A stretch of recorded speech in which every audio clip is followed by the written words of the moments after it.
Alors,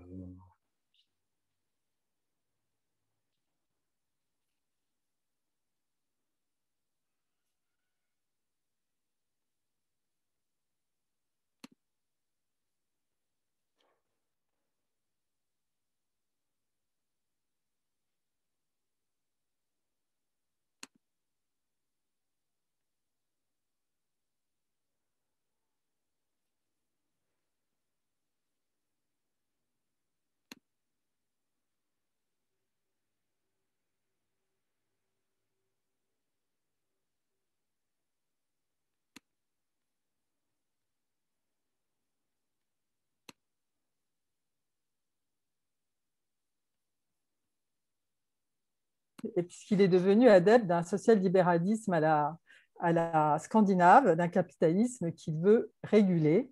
Cependant, quand nous nous sommes revus, donc quand il est venu à Paris, bon, il y revenait de toute façon de temps en temps, mais quand il est revenu pour s'y installer et commencer ses cours au Collège de France, quand Laure et moi avons été assistés à ses cours, pas tous, mais plusieurs de ses cours, je me suis aperçue que non, il n'avait pas changé. Il est resté le même, généreux, passionné, enthousiaste et engagé. Et sans être un politique, ce qu'il se défend d'être, il essaie d'influer sur la politique économique de son pays. Et vous le savez, depuis la commission Attali en 2008 jusqu'à ses propositions aux différents candidats, Hollande puis président, candidat Macron puis président, qui, comme tous les décideurs, n'écoutent pas forcément toujours les experts, il a essayé donc de porter des idées dont certaines ont été reprises, mais pas toutes, et dont certaines sont aussi en discussion, puisque évidemment, comme toujours, dès qu'il y a plus de deux économistes, ils ne sont pas d'accord entre eux. Il aime débattre, il aime transmettre, surtout aux jeunes générations, et aussi travailler en équipe, comme le prouvent tous ses travaux, qui sont toujours du travail d'équipe depuis les premiers jusqu'à ce dernier livre. Alors, je ne sais pas le montrer, je ne sais pas si on voit, ouais, qui est le dernier. Je ne sais pas si ça va être à l'envers, mais que non, c'est celui-là aussi. et donc, il a gardé donc ce qu'il était quand on s'est connus, c'est-à-dire un optimisme contagieux que certains peuvent juger excessif ou candide, mais qui fait beaucoup de bien, surtout en ce moment, dans cette période où on a besoin de valeurs d'espoir et pas seulement de critiques disons, d'angoisse. En effet, la crise du Covid a bouleversé notre monde de façon nouvelle et inattendu, au moins pour la majorité d'entre nous, même si certains avaient peut-être vu avant nous que c'était possible. Et donc, dans un monde économique et social qui était des échanges et de la éviter, elle nous a contraints à réduire nos échanges physiques, à instaurer des distances et à modifier beaucoup de nos comportements. On en parlait en introduction de cette réunion. Elle a aussi conduit à une contraction jamais vue de l'économie au niveau mondial. Ça ne s'était pas vu depuis la Seconde Guerre, à gonfler les dettes publiques d'une façon qui est inquiétante. Évidence, de façon diverse suivant les pays, les faiblesses et l'insuffisance de nos économies. D'autre part, le développement. Ah, petit problème. Ah, Petit et problème là, de tu nous figeage. entends? Et Croissance là, passée ou même à inventer Ah, de voilà. nouvelles voies, notamment pour contrer le réchauffement climatique et ses conséquences. La crise, c'est aussi un moment où des décisions essentielles, à la fois pour essayer de comprendre et traiter les causes qui ont conduit, mais surtout pour éviter qu'elles se reproduisent, peuvent donc être cherchées, et aussi pour, pourquoi pas, essayer de changer de paradigme. Alors, y arriverons-nous? Philippe Aghion, il est de ceux qui pensent que le processus de destruction créatrice est une opportunité qui permet de nombreuses voies de croissance. Il dit, plutôt que de vouloir dépasser le capitalisme, il faut chercher à mieux le réguler. Mais comment diriger cette destruction créatrice vers l'objectif d'une croissance plus verte et juste, écrit-il? Comment faire que les innovateurs d'hier n'utilisent pas leur rente pour empêcher de nouvelles innovations? Nous savons que les innovations du passé ont aussi contribué à des destructions qui ne furent pas que créatrices. Schumpeter, qui a inventé cette notion dans les années 40, s'était inspiré des travaux de Marx, mais aussi des observations des changements intervenus presque par nécessité après la Première Guerre mondiale, vers des approches plus socialistes des politiques dans des climats plus démocratiques. Renouvelant l'approche de Schumpeter, Philippe Aghion vient de publier avec Céline Antonin et Simon Bunel ce livre, Le pouvoir de la destruction créatrice, que je vous ai montré tout à l'heure. Critiquant la théorie néoclassique développée notamment par Robert Solow, qui ne prenait pas en compte les pouvoirs de l'innovation à faire changer les équilibres économiques, il propose une nouvelle approche. Celle-ci peut-elle s'appliquer à cette période de crise unique et permettre de gérer l'après-Covid. Un point moins économique pourra aussi être abordé. Schumpeter défendait la nécessité de construire la démocratie avec une forme de socialisme. Le projet issu de cette théorie de Philippe peut-il aussi contribuer à un affermissement de la démocratie alors que dans le monde, les crises semblent souvent l'affaiblir? Donc Philippe débattra avec nous sur ces questions ce soir. Après son exposé, n'hésitez pas à lui poser vos questions, de préférence, puisque nous sommes nombreux, là on est 38, de préférence peut-être en passant par ce qui chez moi s'appelle discussion, qui a peut-être un autre nom suivant les chats, discussion, etc., ce qui vous permet de poser une question qui est vue de tous et qui peut-être, vous pouvez les formuler au fur et à mesure de l'exposé, et comme ça, il pourra y répondre après, peut-être plus facilement. Voilà, Philippe. C'est à toi. Merci beaucoup. Ben, voilà, c'est toujours un grand moment d'émotion que, voilà, voilà, Eda m'ait introduit comme ça, parce qu'en fait, Eda ne vous l'a pas, très modeste, elle ne vous l'a pas dit. Moi, je n'ai pas réussi à la convertir, à la faire venir au Parti communiste, mais elle a réussi à me convertir à l'économie, parce que je me souviens quand on s'est connus, on était tous les deux étudiants en maths, mais toi, Eda, tu as bifurqué vers l'économie avant.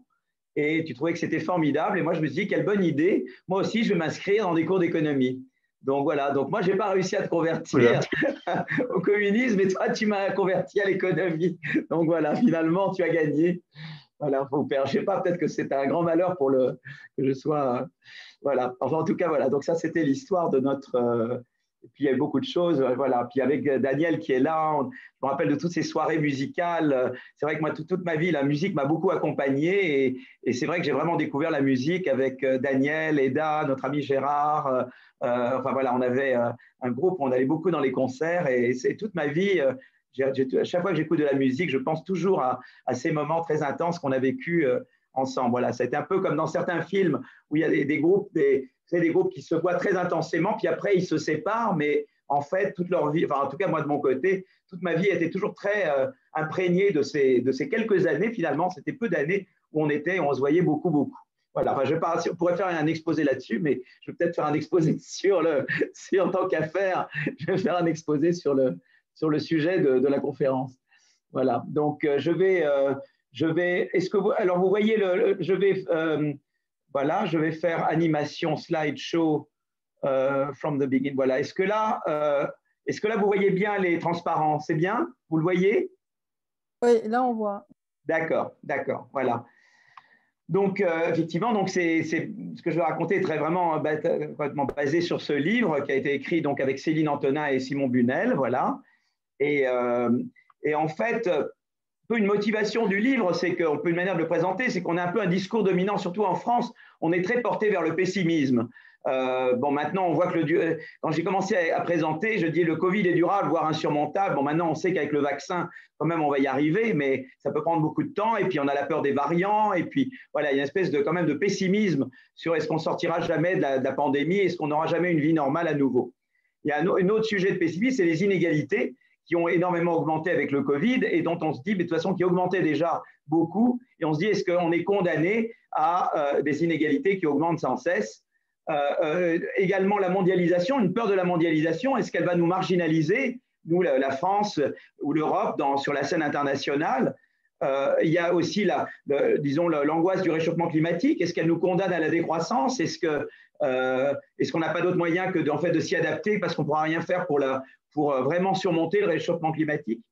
Voilà, enfin, des séries de questions. Et en fait, c'est un peu, ce qu'on explique dans ce livre, c'est un peu oublier ce pessimisme, c'est un peu oublier la destruction créatrice. Elle a hissé nos sociétés à des niveaux de prospérité inimaginables il y a 200 ans.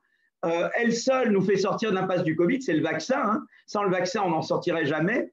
Or, il y a 1 an et demi, on ne pensait jamais qu'on aurait, en 1 an à peine, on transformerait une technologie de base qui est l'ARN messager en vaccin produit à l'échelle industrielle. C'est à nouveau la destruction créatrice qui nous permettra de reconquérir la maîtrise de nos chaînes de valeur. C'est elle qui permet la croissance verte, parce que j'en parlerai tout à l'heure, mais finalement la Covid, la pandémie, c'est une expérience naturelle. On a vu qu'en mars-avril 2020, le PIB en France a baissé de 30%, mais les émissions de CO2 n'ont baissé que de 8%. Donc on voit bien que la décroissance n'est pas la solution au problème du réchauffement, il faut trouver autre chose. Et l'innovation verte peut-être est la clé. Et puis, j'expliquerai qu'aussi la destruction créatrice est un levier, ou en tout cas peut devenir un levier essentiel pour relancer l'ascenseur social si on l'accommode des bonnes institutions. Voilà, donc en fait, maintenant, la destruction créatrice, qu'est-ce que c'est? C'est le processus par lequel de nouvelles innovations viennent constamment en remplacer des technologies, activités existantes et les rendre obsolètes. Voilà, donc, et en fait, au cœur du processus, il y a une contradiction, parce que d'un côté, l'innovation, elle est motivée en grande partie par la perspective de rente de monopole, de rente d'innovation, mais d'un autre côté, ces rentes il y a une tentation énorme quand on a innové hier et qu'on a acquis des rentes grâce à l'innovation, d'utiliser ces rentes pour essayer de bloquer de nouvelles innovations. Parce que justement, moi, l'innovateur d'hier, je ne veux pas qu'il y ait de nouveaux innovateurs qui viennent me rendre moi obsolète. Donc, il y a cette contradiction qu'à la fois, il faut des rentes, mais il ne faut pas qu'elles soient utilisées pour empêcher de nouvelles innovations. Et c'est cette contradiction qui est au cœur de la croissance. Et c'est tout le problème, c'est comment réguler le capitalisme, c'est comment gérer cette contradiction. Alors, Schumpeter, lui, comme il avait noté cette contradiction, et lui, son pronostic, c'était que le capitalisme était condamné au départ parce que les premiers innovateurs se transformeraient en gros conglomérats, et ces conglomérats bloqueraient les innovations ultérieures. Donc, lui, il prédisait que le capitalisme serait essentiellement mort-né, quoi, qu'immédiatement, il disparaîtrait parce qu'il serait bloqué par les intérêts en place. Et nous, dans ce livre, on explique comment on peut sortir comment on peut conjurer ce pessimisme de Schumpeter et le remplacer par ce qu'on appelle un optimisme de combat. Je vais boire un petit peu d'eau quand même. Alors, la destruction créatrice, ce n'est pas juste un concept, c'est que la différence de Schumpeter, c'est qu'on peut modéliser la croissance par destruction créatrice et on peut développer des mesures de destruction créatrice. On peut faire de l'empirique de la destruction créatrice. Alors, une des mesures de destruction créatrice, c'est le nombre de nouveaux brevets. Ça donne le taux de nouvelles innovations, quoi. Et là, le diagramme que je représente, ça a été fait par des collègues à moi, des jeunes collègues, Ufuk Aksigit, qui était mon étudiant, Grigsby est un étudiant de mon étudiant. Donc, vous voyez, ça continue. Et bien, il montre en fait que les États américains qui brevettent plus, c'est sur l'axe des X, l'axe horizontal, ils tendent à avoir une croissance moyenne du PIB par tête plus grand. Donc, il y a en fait une corrélation positive entre destruction créatrice mesurée par le taux de production de nouveaux brevets et le taux de croissance de la productivité. Il montre dans cet article que en fait, ce n'est pas juste une corrélation, mais que c'est également un lien causal. Donc, voilà, on voit déjà une première mesure de destruction créatrice qui, en fait, est un facteur de croissance. Il y a une autre manière de mesurer la destruction créatrice, c'est par le taux de création de destruction d'entreprises ou le taux de création de destruction d'emplois. Et on voit à nouveau qu'il y a corrélation positive entre cette mesure-là et la croissance du PIB par tête. Donc, on voit vraiment qu'il y a un lien très fort entre destruction créatrice et croissance de la productivité. Alors, ce livre utilise le prix de la destruction créatrice pour faire 3 choses. L'une, c'est percer certaines grandes énigmes de l'histoire économique. La seconde, c'est de remettre à plat certaines idées reçues. Et la troisième, c'est de repenser l'avenir du capitalisme, de donner des clés pour repenser l'avenir du capitalisme. Alors, parlons des quelques grandes énigmes historiques. Une première énigme, c'est celle du décollage industriel. Après, il y a les révolutions technologiques et l'emploi, stagnation séculaire, trappe intermédiaire, innovation, inégalité. Alors, commençons par le décollage industriel.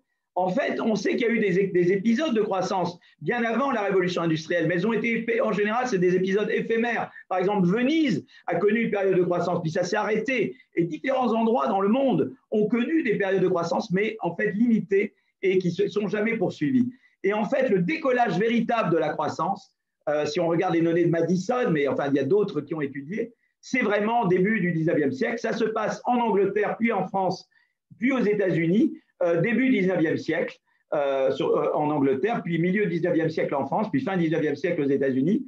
Et c'est là que se passe le décollage. Alors la question, c'est évidemment pourquoi le décollage a lieu à ce moment-là. Pourquoi pas en Chine, au Moyen-Âge, alors que les Chinois avaient inventé la roue, avaient inventé le compas, avaient fait plein d'inventions, mais ça ne s'est jamais traduit en décollage industriel. Alors pourquoi ça se passe là?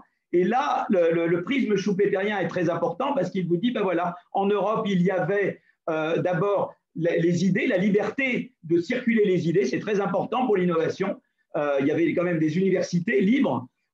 Il y avait évidemment la possibilité de cumuler le savoir, d'éviter le mythe de Sisyphe, notamment grâce à l'encyclopédie, mais il y avait eu l'imprimerie avant qui permettait le cumul du savoir. Donc ça, c'est la première chose. La deuxième condition, c'est qu'il y avait une protection des droits de propriété pour ceux qui innovent. C'est ce que les Chinois ne permettaient pas. Quand il y avait un innovateur en Chine, eh bien, l'empereur l'empêchait de se développer, il avait peur de perdre son pouvoir, mais après la Glorious Revolution anglaise et la Révolution française, eh bien, ça a mis en place des institutions qui ont permis de protéger les droits de propriété sur l'innovation. Mais pas très bien au début, mais il y a eu un début de ça, quoi. Et puis l'autre chose, c'est qu'il y a l'Europe, et l'Europe, c'est formidable parce que si un scientifique est persécuté dans un pays, il peut toujours aller innover dans le pays concurrent. Et donc, cette concurrence et cette multiplicité de pays, eh bien, permet d'éviter le syndrome de la Chine, justement. Et ça, Joël Mokyr, qui est un historien de la croissance, a très bien mis ça en évidence, mais c'est vraiment le paradigme schumpeterien qui est mis en scène pour expliquer vraiment pourquoi le décollage industriel a lieu en Europe et au 19e siècle et pas en Chine au Moyen-Âge. Une deuxième énigme, c'est les révolutions technologiques. Il y a eu d'abord la révolution de cette première, là c'est la révolution de la machine à vapeur au début du 19e siècle. Après, il y a eu la révolution de l'électricité. Aux États-Unis, elle culmine 1920, 1940. Après, il y a la révolution des technologies de l'information et après l'intelligence artificielle. Bien. Donc, il y a comme ça des révolutions technologiques, ça veut dire que c'est des technologies génériques qui s'appliquent à l'ensemble des secteurs. Alors, évidemment, on se demande toujours pourquoi ça met du temps. Par exemple, entre l'invention de la machine à vapeur et le fait que ça produise la révolution industrielle, il s'est passé un certain temps. Entre l'invention de l'électricité par Edison et le fait que ça devienne une révolution technologique, les temps modernes de Charlie Chaplin, il faut du temps. Pourquoi ces retards? Pourquoi ça prend du temps? Donc le livre explique un petit peu pourquoi il y a un certain temps avant qu'une invention devienne une vraie technologie générique qui produit une révolution industrielle. Et on parle de la diffusion d'un pays à l'autre des technologies. Mais une des énigmes que je reverrai tout à l'heure, c'est pourquoi les révolutions technologiques n'ont jamais produit du chômage de masse. Je reviendrai là-dessus tout à l'heure. Quand il y a eu la machine à vapeur, il y a eu le mouvement des Luddites en Angleterre, parce qu'il y avait cette crainte des travailleurs anglais que la machine remplacerait l'homme et créerait du chômage de masse. Et en fait, il ne s'est pas produit ce chômage de masse. Quand a eu lieu la révolution de l'électricité, Keynes, en 1930, prédisait un chômage de masse aux États-Unis qui ne s'est jamais produit. Pourquoi? Et ça, je reviendrai là-dessus tout à l'heure. D'accord? Une troisième énigme, c'est la stagnation séculaire.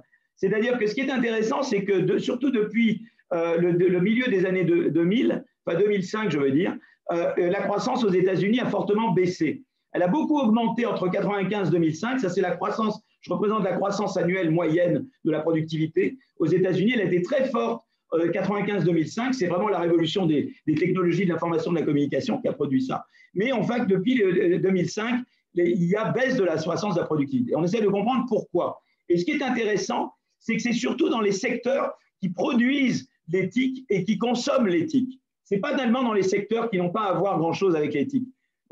Cette augmentation de la croissance suivie de ce déclin, c'est vraiment d'abord dans le groupe qui produit l'éthique, dans le secteur manufacturier qui produit l'éthique, et puis dans le secteur manufacturier qui utilise les technologies de l'information. Donc pourquoi ça? Et ça, on essaye de l'expliquer, et on explique ça en disant, voilà, ce qui s'est passé, c'est qu'avec les technologies de l'information, sont apparues des entreprises comme Google, Amazon, les GAFAM.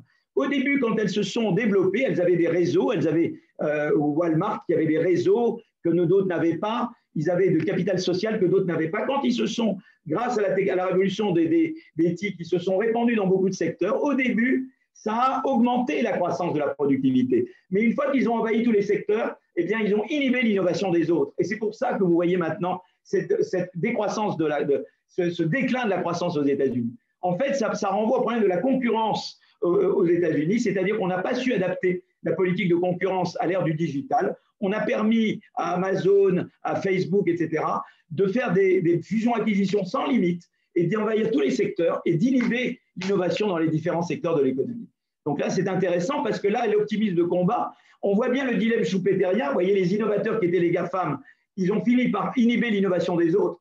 Mais là, on voit bien que si on arrivait à s'attaquer, à moderniser les législations de concurrence aux États-Unis et faire que les entreprises en place pratiquement le lobbying, eh bien, on peut surmonter ce problème. Vous voyez, donc, et peut-être que là, avec Biden, on va pouvoir justement pousser pour des réformes de la politique de concurrence aux États-Unis qui permettra de débloquer, parce que l'éthique et l'intelligence artificielle ont un énorme potentiel de croissance qui est en fait inhibé par cette politique de concurrence qui est inadaptée. Et donc ça, c'est très intéressant. Et là, on voit bien que la société civile et l'État peuvent jouer un rôle pour débloquer les choses. Les trappes intermédiaires, c'est l'idée qu'il y a des pays qui ont commencé à rattraper, par exemple l'Argentine, entre 1870 et 1930, avait un taux de croissance similaire au taux de croissance américain. C'était un pays très dynamique et depuis les années 30, c'est un pays en déclin. Mais il y a eu d'autres pays qui ont commencé à croître très vite, comme par exemple le Japon, jusqu'à la fin des années 80. Le Japon croît très vite et après, elle s'arrête de croître. Et pourquoi ça se passe comme ça? La Corée du Sud a cru très vite après-guerre et puis à un moment donné, elle s'est mise à croître moins vite. Et là, à nouveau, c'est un phénomène schumpeterien, c'est-à-dire que pendant la période de rattrapage de l'Argentine ou du Japon ou de la Corée, etc., se sont développés des grands conglomérats. Et ces conglomérats, eh bien, ils ont empêché de passer à des institutions qui favorisent la croissance par l'innovation. La croissance était basée sur le rattrapage. Quand vous faites du rattrapage, la concurrence, ce n'est pas très important. Mais quand vous êtes une économie d'innovation à la frontière, là, la concurrence devient très importante. Et normalement, il faudrait, quand on devient une économie plus frontière, eh bien, passer à faire des réformes structurelles qui vous rendent plus concurrentiels. Mais ce qui se passe souvent, c'est que les entreprises en place, les gros conglomérats japonais ou les gros conglomérats coréens, font barrage, font pression sur l'État pour empêcher ce changement institutionnel qui leur permettrait de continuer de croître vite maintenant qu'ils se sont approchés de la frontière technologique. Et à nouveau, on voit que c'est le dilemme schumpeterien.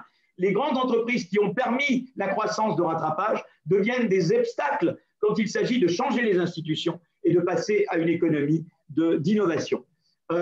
Enfin, il y a l'innovation-inégalité. On voit que les inégalités, notamment la part du top 1%, ça c'est les travaux de Piketty, Saez, etc., qui ont beaucoup augmenté depuis les années 80, mais les brevets aussi.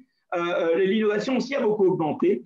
Ce qui est intéressant, c'est qu'on peut regarder l'effet de l'innovation sur les différentes mesures d'inégalité. Une des mesures d'inégalité, c'est la part du top 1%. Et on voit que l'innovation, évidemment, augmente la part du top 1%, parce que quelqu'un qui innove, il fait des rangs d'innovation et il contribue à l'inégalité en haut de la distribution des revenus. Mais ce qui est très intéressant, c'est qu'on voit que l'innovation n'a pas l'air d'avoir d'effet sur une mesure plus globale d'inégalité qui est le Gini. Et la raison, c'est que l'innovation, on va le voir tout à l'heure, en même temps qu'elle augmente l'inégalité en haut de la distribution, elle crée de la mobilité sociale.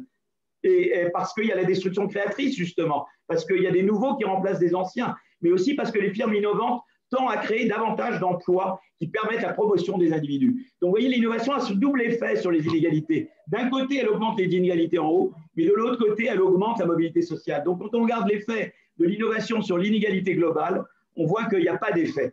Là, je regarde au niveau des États américains. Les États américains qui innovent plus ne montrent pas plus d'inégalités globales. Vous voyez, donc ça, c'est intéressant. C'est des choses dont on parle dans le livre. Alors, donc, je disais que la première partie du livre, c'est de résoudre certaines énigmes. La deuxième partie du livre, c'est de remettre en cause des idées reçues. Vous êtes toujours vivant ou je vous ai tué là? Bon, j'ai l'impression que tout le monde suit. Hein. C'est toujours là? Oui? D'accord, je prends 2 minutes pour boire de l'eau. On est là. Donc la deuxième partie, c'est que en fait, le livre remet en cause quelques idées reçues. Une première idée, c'est qu'il faudrait taxer les robots pour protéger l'emploi. En fait, ce qu'on montre sur une étude, et ça on en parle dans le chapitre 3 du livre, c'est basé sur des travaux de recherche récents que nous avons faits avec notre collègue Xavier Jaravel, c'est qu'on montre que les entreprises françaises qui automatisent plus, elles créent des emplois. Alors pourquoi? Parce qu'en fait, c'est vrai que les machines tendent à remplacer les hommes, mais en même temps, les entreprises qui automatisent, eh bien, elles deviennent plus productives, donc elles deviennent plus compétitives, et donc elles augmentent la demande pour leurs produits. Elles offrent un meilleur rapport qualité-prix. Et donc, elles étendent leur marché, et donc elles étendent leurs ventes, et donc elles augmentent leur demande d'emploi, vous voyez, leur demande de travail. Et cet effet-là l'emporte sur l'effet de substitution. Et c'est ça qui explique que les révolutions technologiques n'ont pas produit de chômage de masse. C'est parce qu'il y a eu un effet de productivité qui l'a emporté sur l'effet de substitution. Vous voyez, donc ça, c'est quand même quelque chose d'intéressant. Et les entreprises qui n'innovent pas, eh bien, la probabilité de sortie décroît quand on automatise. Ça veut dire que vous pouvez regarder ça à l'envers. Quand vous n'automatisez pas, eh bien, vous augmentez la probabilité de sortie. C'est-à-dire qu'en fait, les destructions d'emplois, ce n'est pas par les entreprises qui automatisent, c'est par celles qui n'automatisent pas, parce qu'elles sont soit partiellement, soit complètement évincées par les entreprises qui automatisent. Donc, c'est à nouveau une dynamique schumpeterienne qui est en jeu. Les entreprises qui automatisent augmentent leur demande d'emploi, augmentent au détriment de celles qui n'automatisent pas. Voilà, donc ça, c'est intéressant. Et donc, ce n'est pas quelque chose qu'on aurait vu au départ. Donc, taxer les robots, ce n'est pas une bonne idée parce que vous allez inhiber l'innovation. Or, c'est précisément l'innovation qui permet aux entreprises d'être compétitives et donc de créer davantage d'emplois et d'étendre la taille de leur marché.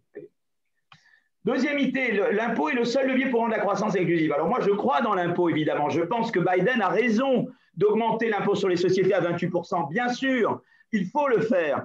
Je pense que, voilà. Mais nous, en France, on avait le problème inverse. On était le pays qui imposait le plus le capital. Donc, on a eu raison d'aller vers la flat tax, de s'aligner en gros vers la fiscalité des Scandinaves. Eda mentionnait mon attrait pour les Scandinaves, qui n'est pas que personnel, qui est également, vous voyez, sur l'économie. Donc, on s'aligne, nous, en France, sur ce qu'a fait les Suédois, les Danois, etc. Donc, mais les Américains aussi. En fait, les Américains avec Biden, sauf que Biden, il partait d'un niveau d'impôt beaucoup plus bas. Nous, on partait d'un niveau de surtaxation du capital. Donc, on s'est remis comme les autres pays, et je parle des pays avancés, les pays les moins inégalitaires que sont le Danemark, la Suède, la Finlande. Donc voilà, mais l'impôt est très important, bien sûr. C'est grâce à l'impôt que vous financez l'éducation, la santé, les infrastructures, la flexi-sécurité, etc. Donc on a besoin de l'impôt, bien sûr.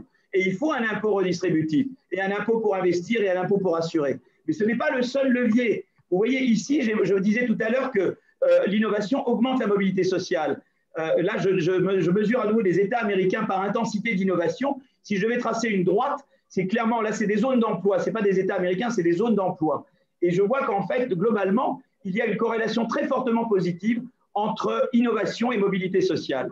Et c'est notamment l'innovation par les entrants, c'est-à-dire par ceux qui n'ont jamais innové avant, qui stimule la mobilité sociale aux États-Unis. Ça, c'est très intéressant. Donc, empêcher l'entrée et empêcher l'innovation, c'est se tirer une balle dans le pied parce que c'est agir contre la mobilité sociale. Ce qui est intéressant également, c'est que les entreprises innovantes tendent à donner davantage de promotion. Là, je représente le salaire horaire en fonction de l'âge du travailleur dans l'entreprise. Et on dit en anglais tenure. Et on voit que dans les entreprises innovantes, eh bien, il y a davantage de promotions mesurées par l'augmentation du salaire que dans les entreprises non innovantes. Les entreprises innovantes non seulement payent mieux, mais elles promeuvent davantage. Donc, elles sont un levier parce qu'on a besoin de bien former les gens, même les travailleurs non qualifiés au départ. On a besoin de très bien les former pour qu'ils s'articulent avec les autres actifs de l'entreprise, les travailleurs plus qualifiés et les actifs physiques de l'entreprise. Donc, c'est très intéressant que l'innovation, également au sein de l'entreprise, est un vecteur de promotion sociale. Et ça, on l'explique dans le livre très bien. Donc décourager l'innovation, notamment par une imposition excessive du capital ou inintelligente, est une façon de se tirer une balle dans le pied parce qu'on s'attaque à un levier non seulement de croissance, mais également de mobilité sociale. Voilà, donc un peu ma différence avec Piketty, c'est que dans le monde de Piketty, il n'y a pas d'innovation et il ne regarde pas tellement la mobilité sociale et surtout l'innovation n'existe pas dans son monde. Dans son monde, les riches, c'est uniquement des rentiers. Et je pense que moi, il y a deux types de riches chez moi. Il y a des Steve Jobs qui sont des innovateurs, mais il y a des Carlos Slim qui sont des rentiers. Et le tout, c'est que évidemment, on veut aider les innovateurs, on ne veut pas aider les rentiers, surtout s'ils utilisent leur rente pour empêcher de nouvelles innovations. Alors, est-ce que ça veut dire qu'est-ce qu'il veut dire par rapport au top 1%? Moi, je ne dis pas qu'il ne faut pas s'en préoccuper, mais je dis surtout qu'il faut empêcher qu'ils empêchent de nouvelles innovations. Donc, la redistribution est importante, mais aussi la législation de concurrence est importante. La politique de concurrence est un des moyens de s'assurer que un Carlos Slim n'empêche pas de nouvelles innovations.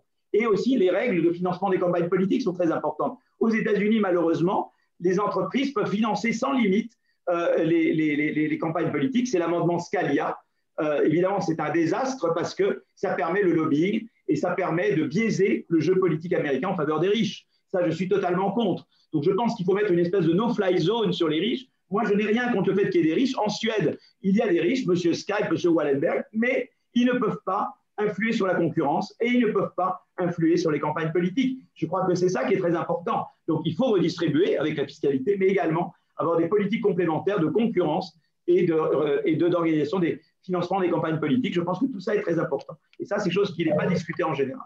Troisième idée reçue, le protectionnisme est la seule façon de reconquérir la maîtrise des chaînes de valeur. On regarde, vous voyez, les produits Covid. Ça, c'est les produits respirateurs, principes actifs, masques, etc. Et c'est la exportation-importation allemande, c'est les courbes en noir, et exportation-importation française, les courbes en gris. Début des années 2000, on est à peu près comme les Allemands. Et vous voyez, entre le début des années 2000 et maintenant, nous, on a stagné, notamment si je mettais les pharmaceutiques, on a complètement stagné. Et les Allemands, eux, ils exportent beaucoup plus maintenant, et ils importent aussi beaucoup. Donc, ils n'ont pas mis de barrières douanières. Ils importent et ils exportent, mais ils ont quand même un excédent commercial de 20 milliards d'euros sur ces produits, alors que nous, on n'a aucun excédent commercial et nous, on a en fait délocalisé. Donc la France, elle a délocalisé là où les Allemands ont investi, innové, de façon à préserver une partie, en tout cas, des chaînes de valeur en Allemagne. Voilà, et donc ils l'ont fait par l'innovation et ils ont associé innovation et politique industrielle. Donc je pense que nous, en France, il faut qu'on repense la politique industrielle, mais au lieu de la faire de la manière un peu bébête, qu'on empêche Carrefour d'être pris par Manche-Paille, là, comment ça s'appelle, le Manche-Tout, le Couche-Tard, ou je ne sais pas ce que c'est, le truc canadien. Au lieu de faire de la politique industrielle politique, il faut qu'on fasse de la vraie politique industrielle intelligente, comme les Allemands savent faire ou comme les Américains savent faire. Voilà. Donc ça, on pourra en reparler tout à l'heure. Mais il y a vraiment en France un défi de repenser la politique industrielle en l'adossant à une politique d'innovation, à repenser complètement. D'accord ? Et c'est par ce biais-là, plutôt que par les tarifs douaniers, que l'on va reconquérir les chaînes de valeur. Ça ne veut pas dire que contre le dumping social et environnemental, il ne faille pas, au niveau européen surtout, utiliser la menace de tarifs contre la concurrence déloyale, mais c'est surtout par l'innovation et la politique industrielle que l'on reconquiert les chaînes de valeur. Et enfin, la décroissance, seule solution au réchauffement climatique, non. J'ai dit tout à l'heure que le Covid est une expérience naturelle très édifiante. Hein, le PIB baisse de 30% en mars-avril 2020 et les émissions de CO2 ne baissent que de 8%. En fait, le secret, c'est les brevets verts. C'est les brevets verts qui sont là. Vous voyez qu'il y a toujours des brevets polluants et il faut favoriser l'innovation verte. Et l'innovation, le problème, c'est que les entreprises qui ont innové dans des technologies polluantes dans le passé, c'est très difficile que spontanément, elles se mettent à innover dans le vert. C'est là qu'il faut l'État pour rediriger le changement technique. Et on le fait avec la taxe carbone, mais on le fait aussi avec les subventions à l'innovation verte et avec la politique industrielle verte. Et les consommateurs ont un rôle à jouer aussi. Les consommateurs, en consommant des produits verts, eh bien, ils incitent aussi les entreprises à investir vert. Et on voit bien le triangle dont je parlerai tout à l'heure entre entreprises qui innovent, l'État et la société civile. Ce triangle-là est crucial à la fois pour conjurer le pessimisme de Schumpeter et assurer que la croissance continue et que la destruction corrélatrice continue, mais aussi assurer qu'elle est verte, quoi. Parce que l'État et la société civile ont un rôle à jouer très important. Alors là, j'en arrive à la troisième partie, donc je vais boire de l'eau encore. J'arrive à la dernière partie du livre, c'est comment le livre est un guide pour repenser le capitalisme. Alors en fait, le Covid a été un révélateur. Qu'est-ce qu'il a révélé, le Covid? D'abord, il a révélé aux États-Unis un modèle social déficient. 500 000 morts, maintenant plus 500 000 morts, ils sont peut-être à 600 000, je ne sais pas. Beaucoup de gens qui, en perdant leur travail, ont perdu leur couverture santé. Beaucoup de gens qui, en perdant leur travail, je vais le montrer, sont tombés en pauvreté. Ça a montré vraiment le modèle social vraiment déficient américain. Et Biden, c'est la réponse, évidemment. Il a compris qu'il fallait faire une révolution. Donc, je suis totalement pro-Biden, anti-Larry Summers. Je pense que Larry Summers était très mal inspiré de s'attaquer à Joe Biden. Mais ça, on pourra en parler dans le débat. D'accord? Et je pense que le Parmentier a tort de donner raison à Larry Summers. Donc ça nous amène dans d'autres choses. Mais en même temps, le Covid a montré que eh bien, l'innovation en Europe, ça ne marche pas très fort, quoi. Et en France en particulier. En France, on n'a pas été capable. Alors, je sais que Sanofi va sortir un vaccin dans quelques mois, mais on n'est pas au niveau des Américains. Les Américains, j'en parlerai, ça a été extraordinaire. Ils ont, en un an à peine, transformé une technologie de base qui est l'ARN messager en une production massive de vaccins très bons. Aucun risque de thrombose avec Moderna, Pfizer, etc. Et ils vont avoir Johnson & Johnson, et ça marche très très bien. Et je vais dire pourquoi ça marche très bien. Nous n'avons pas l'équivalent en Europe, nous n'avons pas l'écosystème équivalent de celui des États-Unis pour innover. Et ça commence à la recherche fondamentale et ça va jusque à l'industrialisation. L'innovation, c'est ça qu'en France, j'essaie d'expliquer au ministre de l'économie, qui pense que pour l'innovation, il faut s'entendre avec quelques patrons du CAC 40 et le tour est joué. Non, l'innovation, ça commence avec la recherche fondamentale. Vous n'auriez jamais la Silicon Valley sans Stanford à côté. Vous n'auriez jamais la route 128 sans Harvard et MIT à côté. Et donc, il faut commencer par la recherche fondamentale. Et je vais parler dans un moment. Mais si vous regardez sur les vaccins, dans le domaine des biotech, en recherche fondamentale aux États-Unis, ils ont la National Science Foundation, ils ont la National Institute of Health. Ça finance tout ça, la recherche fondamentale. Ils ont le Howard Hughes Medical Institute, qui sont des mécènes qui financent des chercheurs très prometteurs. Beaucoup d'argent, le HHMI. Tout ça, c'est rien que pour la recherche fondamentale. Et des universités très bien dotées. Quand les Américains viennent dans une université française, ils ont l'impression d'être en Somalie, quoi. Hein. Donc voilà. Donc si vous voulez, donc là, il y a énormément à faire sur la recherche fondamentale. Et puis alors les Américains, ils ont le capital risque beaucoup plus développé que nous. Ils ont les investisseurs institutionnels beaucoup plus développés que nous. Et ils ont les fameuses BARDA et DARPA. Qu'est-ce que c'est la BARDA? La BARDA et la DARPA. Pendant la guerre froide, les Américains, parce qu'ils faisaient la course dans le domaine de l'espace et de la défense avec les Russes, on a des missions, on a des domaines où la recherche de base a été faite, mais il faut très vite la traduire en produits industriels. Donc, il faut créer un outil qui a été la Defense Advanced Research Project Agency, la DARPA, qui est un mélange de top-down et de bottom-up. L'argent vient du ministère de la Défense. Ils nomment des chefs d'équipe pour 3 ans, et les chefs d'équipe ont toute l'attitude de faire appel, de lancer plein de projets concurrents.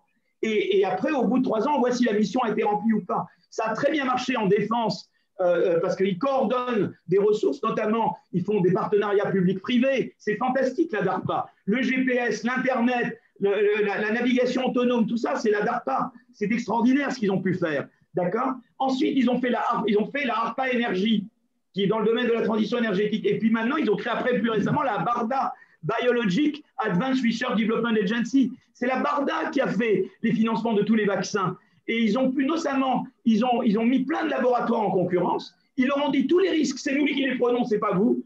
Donc, early failure, no problem. Si vous vous plantez, c'est nous qui prenons tous les risques si vous vous plantez.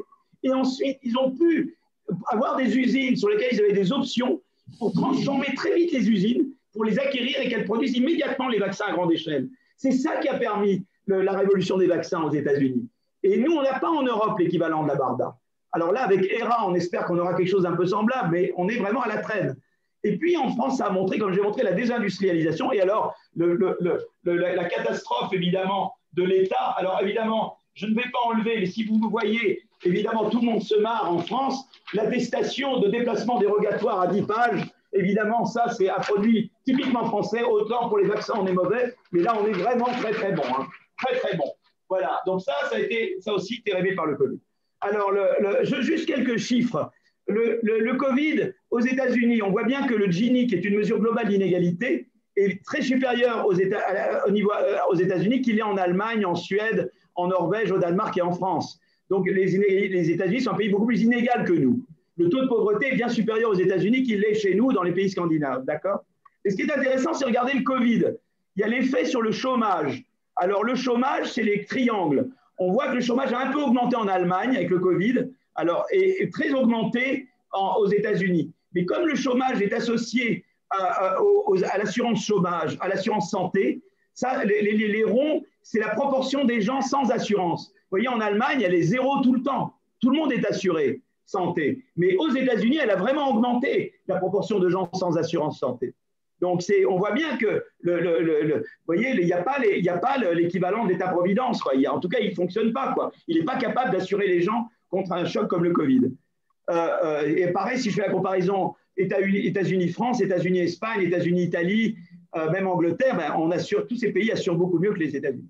Et puis là, c'est le probabilité d'aller en pauvreté. Vous voyez, le rond, c'est les taux de pauvreté en Allemagne. Il devrait être plus bas, à mon avis, mais il reste à peu près constant pendant la crise, alors qu'il augmente sensiblement à cause du Covid aux États-Unis. Vous voyez, donc là, c'est vraiment les États-Unis qui assurent moins que nous. Ils ont vraiment besoin, et on sait effectivement que perdre son emploi aux États-Unis, eh bien, c'est un drame. Ça donne de l'obésité, des opioïdes, des suicides, etc.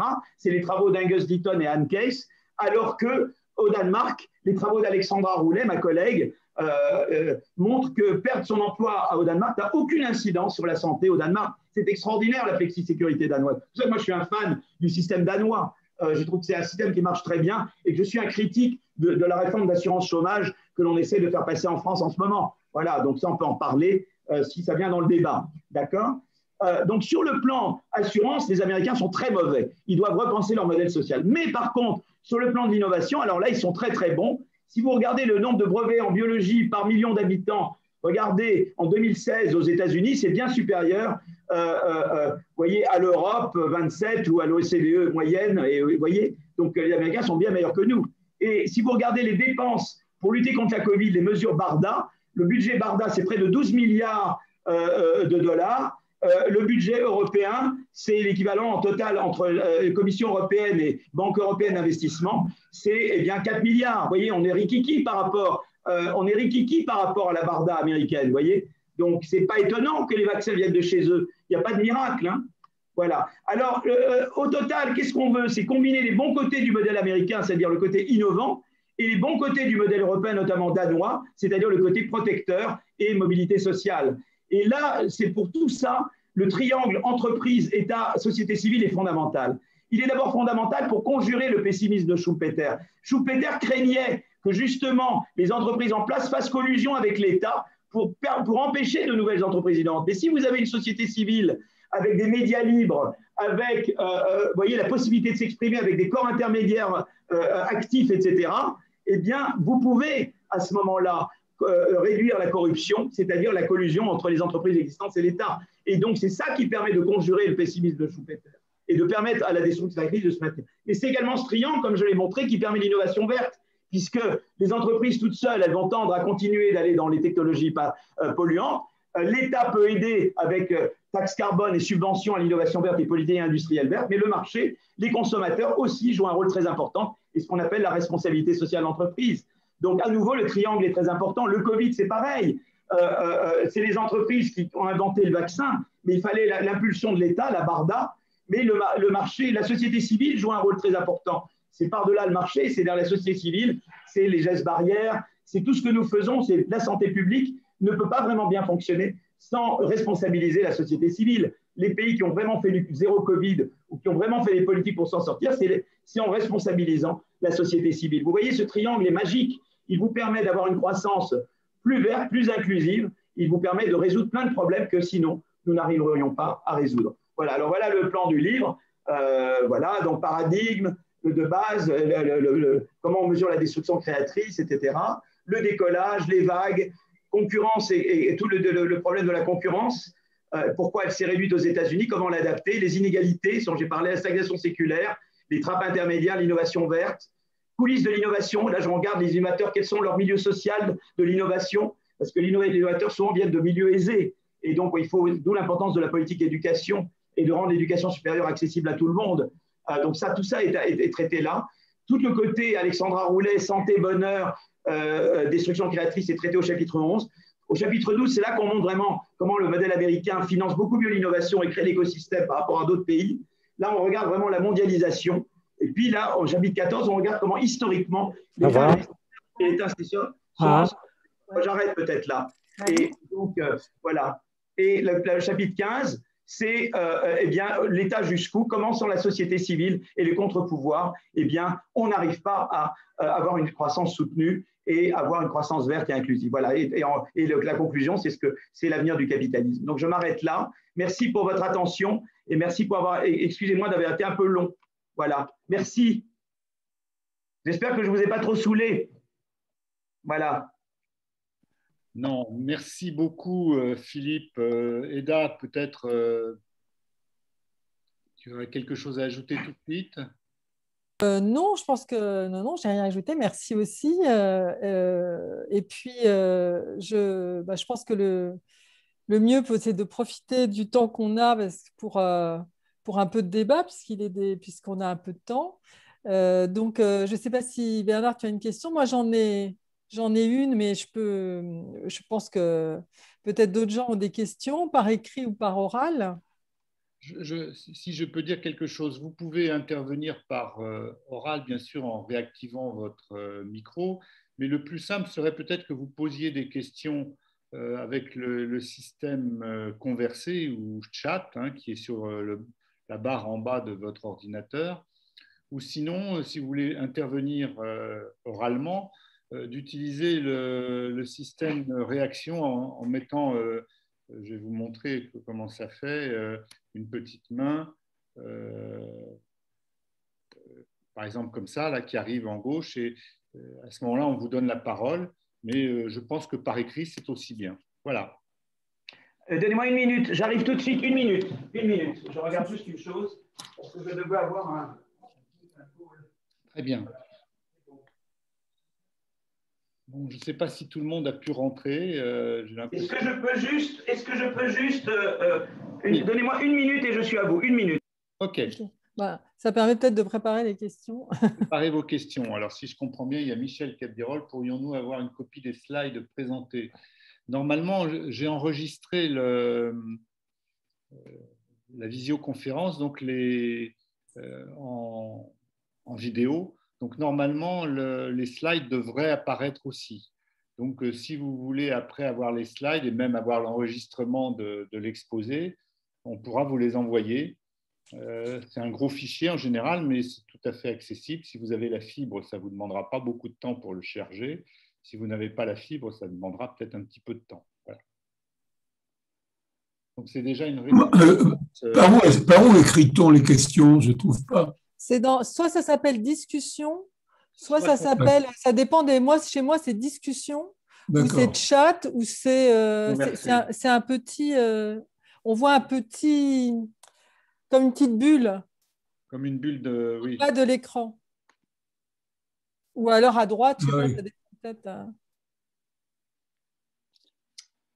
Et vous pouvez donc envoyer les questions là. Tu les récupères, Eda?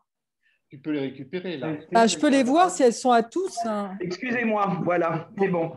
Alors, par exemple, Daniel Weissman, bon, pour Michel Cabirol, j'ai répondu à la question. Pour Daniel Weissman. À tout le monde, oui. Donc, Philippe, tu vois les questions?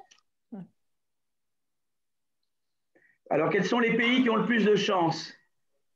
Oui, on pourra avoir une copie des slides. Absolument, je vais vous l'envoyer. Qu'est-ce qui s'est passé là? Alors qu'est-ce que vous voulez? Comment voulez-je répondre aux questions? Alors, je réponds par ordre alors, attendez, je vois là Alors, donc les slides, oui, je vais envoyer la copie. La question de Daniel, quels sont les pays aujourd'hui les plus de chances de s'approcher de ces modèles de destruction positive? Les modèles, si vous voulez, les États-Unis sont un modèle où il y a la destruction créatrice, mais elle n'est pas, ils ont le problème social, quoi. Elle est rude, elle est vraiment sans pitié, quoi. Elle est, vous voyez, elle est alors c'est le capitalisme, on dit, on donne l'expression dans notre livre. Cutthroat. Coupe-gorge, voilà. Donc moi, je préfère alors qu'au Danemark, ils ont trouvé la flexi-sécurité, qui est un bon moyen de rendre la destruction créatrice humaine. Parce que quand on perd son emploi, on a des garanties de revenus et garanties de formation qui vous permet de rebondir sur un nouvel emploi. Et c'est pour ça qu'au Danemark, l'impact sur la santé de perdre son emploi n'est pas là, quoi. Donc ça, c'est quand même un acquis formidable. Ils ont trouvé un moyen de réconcilier destruction créatrice avec de lui donner un visage humain, quoi. Voilà. Donc ça, c'est quand même. Et donc là, on me disait un mot sur le chapitre 11. C'est ça le chapitre 11. On explique un peu la différence entre les États-Unis et le Danemark, notamment en termes d'effet de la destruction créatrice sur l'emploi, la santé et le bonheur, quoi. Voilà. D'après votre modèle, la Chine est très mal placée. Non, la Chine, c'est un capitalisme encore. Donc, c'est vrai qu'il y a 3 types de capitalisme. Il y a en gros le capitalisme américain qui est très innovant, mais pas protecteur. Il y a le capitalisme scandinave qui est très bien, mais en général européen qui est protecteur, mais peut-être qui pourrait être plus innovant. Et le capitalisme chinois qui, lui, le problème, c'est le manque de liberté. C'est-à-dire que le problème du capitalisme chinois est très bien pour rattraper. Je ne sais pas si ce sera un capitalisme à la frontière, parce que pour être innovant à la frontière, il faut, à mon avis, de la liberté. Et je pense que le gros problème en Chine, c'est que l'absence de liberté rend ça très difficile. Et puis, on a vu avec le Covid, évidemment, que la censure et l'autocensure ont joué un rôle très important dans cette pandémie, évidemment. Hein. Si on avait pu la détecter très tôt, peut-être qu'on aurait réussi à la contenir plus tôt. Donc, on a bien vu avec la Covid les limites du modèle chinois, quoi. Mais eux, ils ont peur, ils veulent devenir un capitalisme innovant. Mais la question, c'est qu'eux, ils pensent qu'ils peuvent y arriver même sans liberté. Et moi, j'y crois pas. Et peut-être je me trompe. Alors, on me demande quelle est la variable qui permet d'appréhender le bonheur. Alors, le bonheur, dans le chapitre 11, c'est des travaux que j'ai fait avec Angus Deaton et on fait des surveys de life satisfaction. Donc, c'est avec des enquêtes, en fait. Est-ce que, tu vois, on regarde différentes dimensions du bonheur. Est-ce que tu penses que tu réalises tes talents, que tu arrives à life satisfaction, tu vois, avec des indices, avec des nombres, et on arrive à construire des indices. Mais on peut aussi mesurer le stress. On dit est-ce que vous êtes stressé ou pas stressé. Et donc, on regarde l'impact de la destruction créatrice sur ces différentes mesures de bonheur. Et on voit que dans les pays où il y a de meilleurs, ou dans des États américains où il y a une meilleure protection contre le chômage, de meilleures allocations de chômage, l'effet est plus positif sur le bonheur de la destruction créatrice. Autre question. Si vous voulez poser une question oralement, vous le pouvez. Oui, je peux me permettre, parce que moi, il y a une chose qui me préoccupe, c'est la démocratie dans tout ça. Parce que je trouve, au vu de cette crise, que la démocratie pose un vrai problème, justement, avec vous savez, ce mode égalitaire qui nous fait peur, du coup, vis-à-vis des gens qui ont des envies d'innovation, des envies de sortir du lot, enfin, tout ce qu'on peut appeler, en fait, ce que Macron a malheureusement appelé les premiers de cordée. Oui, c'était pas une expression. Voilà, c'est pas très malin, mais il n'empêche que ça pose un vrai problème de démocratie. Est-ce que la démocratie n'est pas un peu paralysante en Europe pour tous ceux qui voudraient être un tout petit peu le pied devant plutôt qu'au milieu de la foule? Et c'est un vrai problème que je me pose. Oui, mais tu as raison, mais c'est pour ça que c'est très important de mettre en avant la mobilité sociale et la protection. Tu vois ce que je veux dire? C'est-à-dire de dire, tu vois, en Suède, par exemple, les riches, ce n'est pas un problème. On n'est pas là à envier M. Wallenberg, parce que tout le monde a une chance d'y arriver, quoi. Tu vois ce que je veux dire? Je crois que dans un pays, et on sait, il y a eu des études à l'ESINA et d'autres, montrant que dans les pays où il y a davantage de mobilité sociale, où l'ascenseur social marche mieux, on accepte davantage les inégalités statiques. Parce que tu te dis, c'est l'idée du rêve américain, quoi. Là, le gros problème aux États-Unis maintenant, pourquoi il y a eu Trump? Parce que le rêve américain était cassé. Les gens se sont dit, j'y arriverai jamais, quoi. Tant qu'ils pensaient qu'ils pourraient y arriver en 1 ou 2 générations, ils acceptaient l'inégalité statique davantage parce qu'ils se disaient, on peut tous y arriver. Nous, en France, c'est un peu pareil quand il y avait les litiges républicains, mais quand tu vois maintenant que les performances scolaires sont tellement corrélées à l'origine sociale, quand on regarde les tests PISA en France, ben évidemment, ça aide Madame Le Pen, hein, c'est évident. Et d'ailleurs, moi, j'avais fait une étude quand j'avais publié dans Le Monde il y a presque 2 ans, où on voyait en termes de mobilité sociale, les régions françaises où il y a le moins de mobilité sociale, c'est les régions qui ont voté plus Le Pen aux élections européennes. Tu sais, il n'y a pas de miracle. Donc, je crois que la clé de ça, c'est la mobilité sociale. Et l'innovation aide à la mobilité sociale. Mais tout ce qui peut aider l'éducation de qualité, tu vois, faire en sorte que tous les élèves puissent faire leur devoir en classe et pas à la maison pour réduire les inégalités à l'école, tu vois, les tuteurs, tout ce que les Finlandais font si bien et que nous, on développe, mais il faut qu'on le fasse beaucoup plus, tu vois. Ça va aller dans le sens de rendre plus tolérante. À ce moment-là, on ne sera pas là à regarder les riches, parce que surtout, tout le monde dira, mais j'ai une chance, moi aussi, d'y arriver. Tu vois, je crois que la vraie réponse, c'est pour ça que je suis pour le revenu universel jeune, mais conditionnel à passer ses examens et à travailler, quoi. Donc, le revenu danois, les Danois, non seulement ils ont la flexi-sécurité, mais ils ont mis en place un système de revenu universel jeune qui, en fait, est conditionnel à travailler ou à passer ses examens. Donc, ce n'est pas un revenu que tu touches pour rien, quoi. Tu vois, donc, ça marche vraiment bien parce que ça insère, tu vois, c'est un revenu vraiment d'insertion, quoi. Mais que tout le monde touche, quoi, tu vois. Bon, moi, je donnerai mon accord sur cette mesure. Je rappellerai, alors là, je vais faire vieux, mais lorsque j'étais étudiant en 67-68, c'était une revendication du syndicat auquel j'appartenais, qui était de faire un revenu jeune. Oui, c'est Euh, ça. et bien évidemment, ça paraissait complètement utopiste et je m'aperçois que ça devient peut-être nécessaire aujourd'hui, et pas seulement en Absolument. France d'ailleurs, parce que c'était pas simplement pensé comme… moi, je me souviens, j'étais en 67-68, donc étudiant, j'étais un des responsables de l'UNEF, et c'était pas Oui, pensé simplement comme pour avoir de l'argent, c'était aussi comme une reconnaissance du travail fait par les jeunes travailleurs, par les étudiants, c'est-à-dire c'est c'était une ça. façon de les rendre aussi autonomes et de les insérer Exactement. dans la société.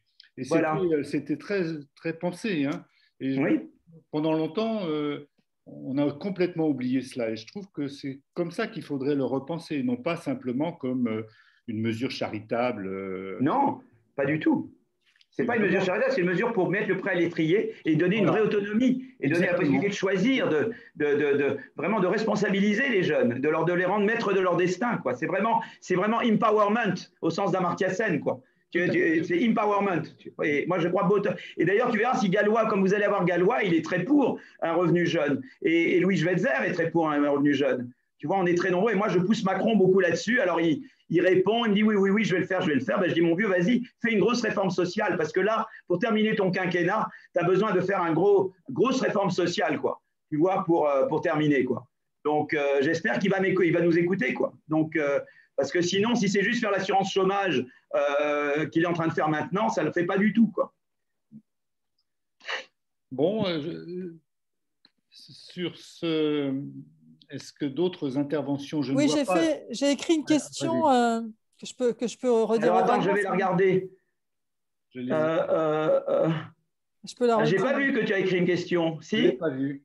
Non. Bon, bah, Ah oui, non, attends, ah oui, au début alors. non, non, non, mais ça, enfin, je vais la redire, c'est court. C'était savoir si le fait que le capitalisme soit devenu très financier, est-ce que, et donc cette financiarisation, ça accroît la recherche par les actionnaires de rendement à court terme. Est-ce que ça, c'est pas un frein à l'innovation, en plus du risque de crise ou de bulle?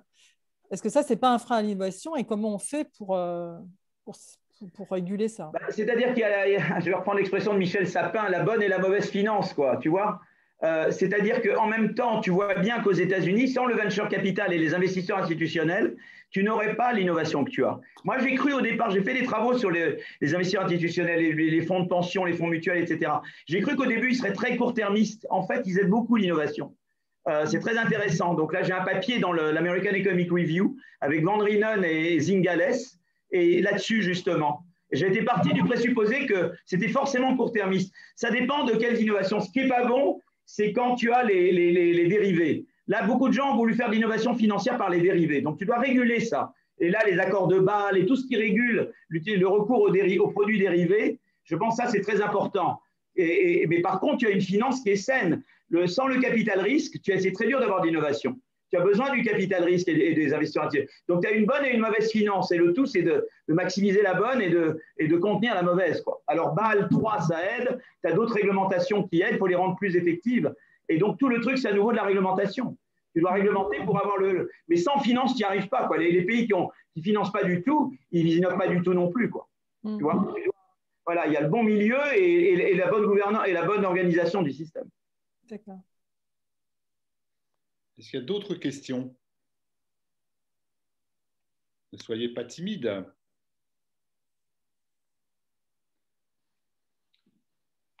Bon, en attendant que d'autres questions viennent, moi j'aurais une petite remarque quand même pour Philippe Aguillon. Il a dit le protectionnisme, c'est pas très positif. Il n'empêche que je suis globalement d'accord, mais pas complètement.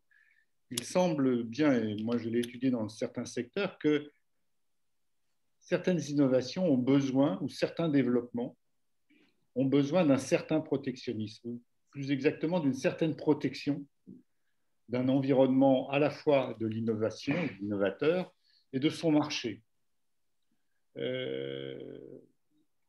Bon, c'est un peu ce qu'avait… bon, je ne suis pas seulement schumpeterien, je suis aussi un petit peu bérocquien, hein, c'est-à-dire que Paul Béroc, que j'ai connu, a à mon avis, étudié bien certaines périodes de développement économique ou une période de protection qui n'est pas forcément du protectionnisme. D'ailleurs, c'est là où il y a peut-être des ambiguïtés, était nécessaire pour développer de nouvelles productions, développer une masse suffisante, une masse critique suffisante. Alors, ça a été le cas pour l'agriculture. Hein, la PAC, ça a été ça. Hein, et ça a réussi au-delà des espérances.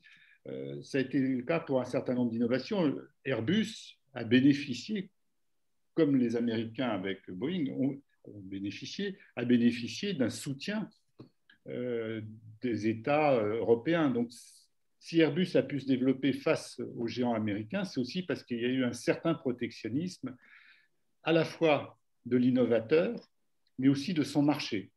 Donc là, c'est un point à discuter. Oui. Alors, en fait, mon sentiment, si tu veux, c'est que, bien sûr, il y a ce qu'on appelle l'argument de infant industry. Tu vois ce que je veux dire? Je sais bien, qui a été d'ailleurs Stiglitz, d'autres ont formalisé. C'est-à-dire, par exemple, tu peux avoir un pays en développement qui accumule du learning by doing, j'apprends à faire les choses, et c'est du savoir que je peux répandre au reste de l'économie. Et l'idée, c'est que si je m'ouvre trop vite, je ne pratique pas moi-même, et donc je n'ai pas de savoir à transférer au reste de l'économie. C'était l'argument d'infant industry. Ça justifie certaines politiques industrielles.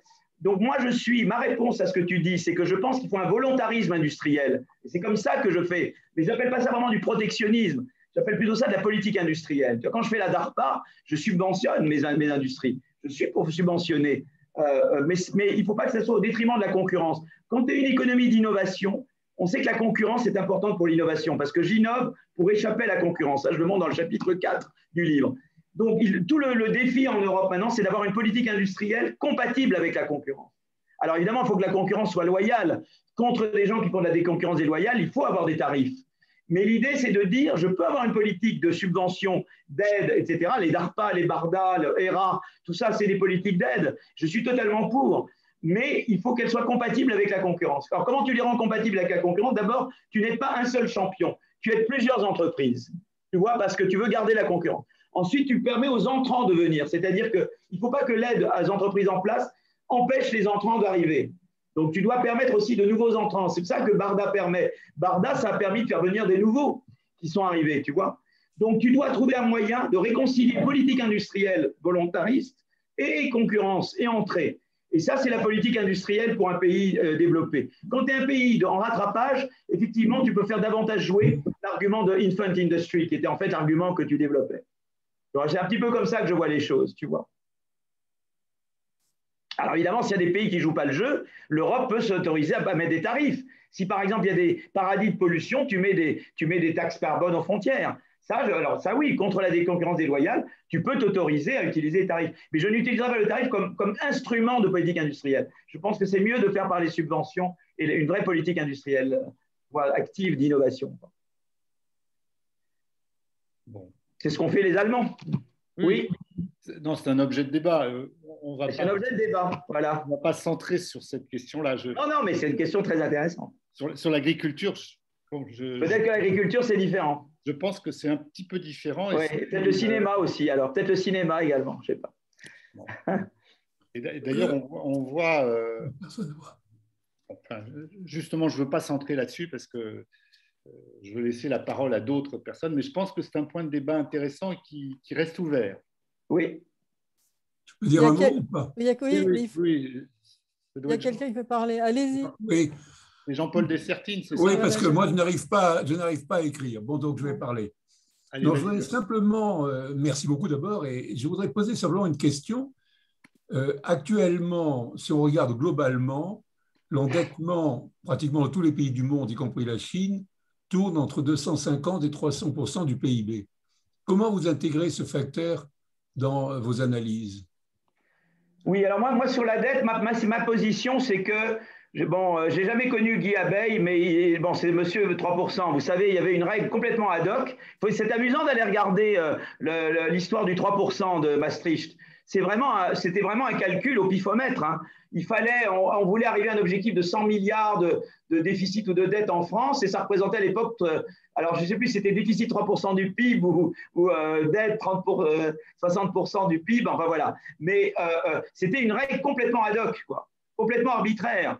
Donc, je pense qu'il faut pas revenir à cette règle-là, qui était un peu bébête. Et elle était bébête aussi pour une autre raison, c'est qu'on mettait sur le même plan des investissements de croissance et des investissements qui ne sont pas des investissements de croissance. Par exemple, si en investissant dans l'éducation, la santé, la politique industrielle, j'augmente mon potentiel de croissance, j'augmente ma dette soutenable maximum, puisque la capacité de rembourser la dette dépend du différentiel entre le taux de croissance et le taux d'intérêt. Donc, plus j'ai un taux de croissance élevé, plus j'ai une dette potentielle acceptable, plus grande. Donc, il faut raisonner en termes de structure de la dépense publique. Alors, ça ne veut pas dire qu'il faut dépenser comme un dingue dans n'importe quoi, mais je pense qu'il faut d'abord avoir une règle intelligente et puis ensuite regarder la structure de la dépense publique. Si les dépenses sont dans des trucs qui sont en faveur de la croissance, ça change tout. Donc, par exemple, quand on a obligé les Grecs à casser leur système de santé, leur système éducatif pour payer la dette, c'était totalement stupide parce qu'ils se tiraient une balle dans le pied. En faisant ça, ils tuaient leur potentiel de croissance et donc leur capacité à rembourser la dette. Donc, je pense que quand on approche le problème de la dette, il faut regarder la structure des dépenses publiques et notamment, si c'est des dépenses notamment de Barda ou de DARPA, etc., ou de la politique industrielle, je le serais pour ne pas les compter de la même manière dans les critères de Maastricht ou ce qui tiendra lieu des critères de Maastricht post-Covid, quoi. Donc là, il y a un vrai réexamen de la politique, de comment, vous voyez, de ce qui devrait remplacer le 3% de Maastricht. Voilà, donc là, je crois qu'il y a un vrai débat et je suis content qu'il y ait la politique Biden parce que ça va nous obliger à avoir ce débat sérieusement en France et en Europe. Donc là, un peu ma réponse à votre question. Voilà un petit peu ce que je pense. C'est que tout dépend. Les Chinois, ce n'est pas très grave parce qu'ils croissent très vite. Donc, ils croissent très vite et puis c'est une dette essentiellement chez eux. Vous voyez, c'est surtout le taux de croissance et savoir aussi si vous êtes endetté à l'égard de vous-même ou à l'égard de personnes à l'étranger. C'est ces deux choses-là qui comptent énormément, évidemment. Alors Jean-Michel Echen pose une question sur la suppression de l'ISF et la flat tax qui ont, semble-t-il, en moins de 2 ans, creusé les inégalités en France. Oui, alors je ne crois pas que ça a eu un effet très grand, en fait. Il y a eu des études, je crois que les effets ont été assez limités, en fait, de la flat tax. Mais je pense que c'était important de faire la flat tax pour s'aligner sur d'autres pays en termes de fiscalité. Vous voyez, parce qu'il y avait un peu une tendance à surtaxer le capital en France. On était très différents des autres. Là, on devient un pays comme les autres, quoi. Je pense que c'est bien, ça encourage les investissements. Je pense qu'en tout cas, la flat tax, peut-être l'ISF, on peut discuter, mais la flat tax, je pense que c'était une chose qu'il fallait faire. Maintenant, ce qui compte, si vous voulez, c'est à nouveau, il faut regarder les inégalités dynamiques, c'est-à-dire que politique d'éducation, les jeunes, mobilité sociale, c'est là qu'il faut vraiment travailler. Vous voyez, je crois que c'est à ce niveau-là. Encourager les entreprises à faire davantage de formation dans l'entreprise, tout ce qui permet la promotion, l'apprentissage, la formation. Je pense que c'est ça qui va vraiment attaquer le problème, plutôt que regarder juste l'impôt. Vous voyez, c'est très intéressant. Vous savez, j'ai regardé aussi, en 2011-2012, l'impôt sur le capital a beaucoup augmenté. Il y a eu 0 effet sur la mobilité sociale. 0 effet. Et la France, surtaxée de capital, avait beaucoup moins de mobilité sociale que les pays scandinaves qui sont comme on est maintenant au point de vue fiscal. Donc on voit bien que ce n'est pas la taxation du capital qui détermine. Ça ne veut pas dire qu'il ne faut pas du tout le taxer, il faut taxer. Mais penser que c'est le seul levier pour la mobilité sociale, c'est faux, ce n'est pas vrai. On voit qu'à un moment donné, on atteint un maximum, qu'il faut d'autres instruments pour compléter la fiscalité, pour assurer davantage de mobilité sociale. Et ça, c'est l'éducation, la formation, l'apprentissage, tous les leviers d'intégration. Les jeunes, le revenu jeune, tout ça, c'est des instruments de mobilité. Et la politique de concurrence, parce que pour s'assurer que les très riches ne bloquent pas le système. Ça, c'est très important, ça aussi, évidemment. D'autres questions? Oui. En poser une. Oui, je veux. Jacques Renaud, alors. Oui, je voudrais revenir sur la protection. Il me semble qu'il y a un élément où la protection se justifie, et c'est mon expérience dans une technopole en province, c'est que nous avons maintenant en France beaucoup de start-up, mais dès qu'elles ont commencé à sortir la tête de l'eau, elles sont harponnées par des Chinois ou des Américains qui sont à la recherche de ces start-up. Et nous n'avons pas suffisamment de moyens d'encourager nos startups à devenir des ETI, comme on dit. Et là, le rôle des investisseurs institutionnels, comme vous l'avez dit, me paraît fondamental. Absolument. De fonds de pension, mais oui. nous, les compagnies d'assurance. Et c'est leur rôle. Leur rôle, quand on prend, dans l'assurance vie, quand on prend un contrat de retraite, on vit 25 ou 30 ans avec son client. Donc, on a tout à fait à équilibrer ses dettes par des futurs rendements.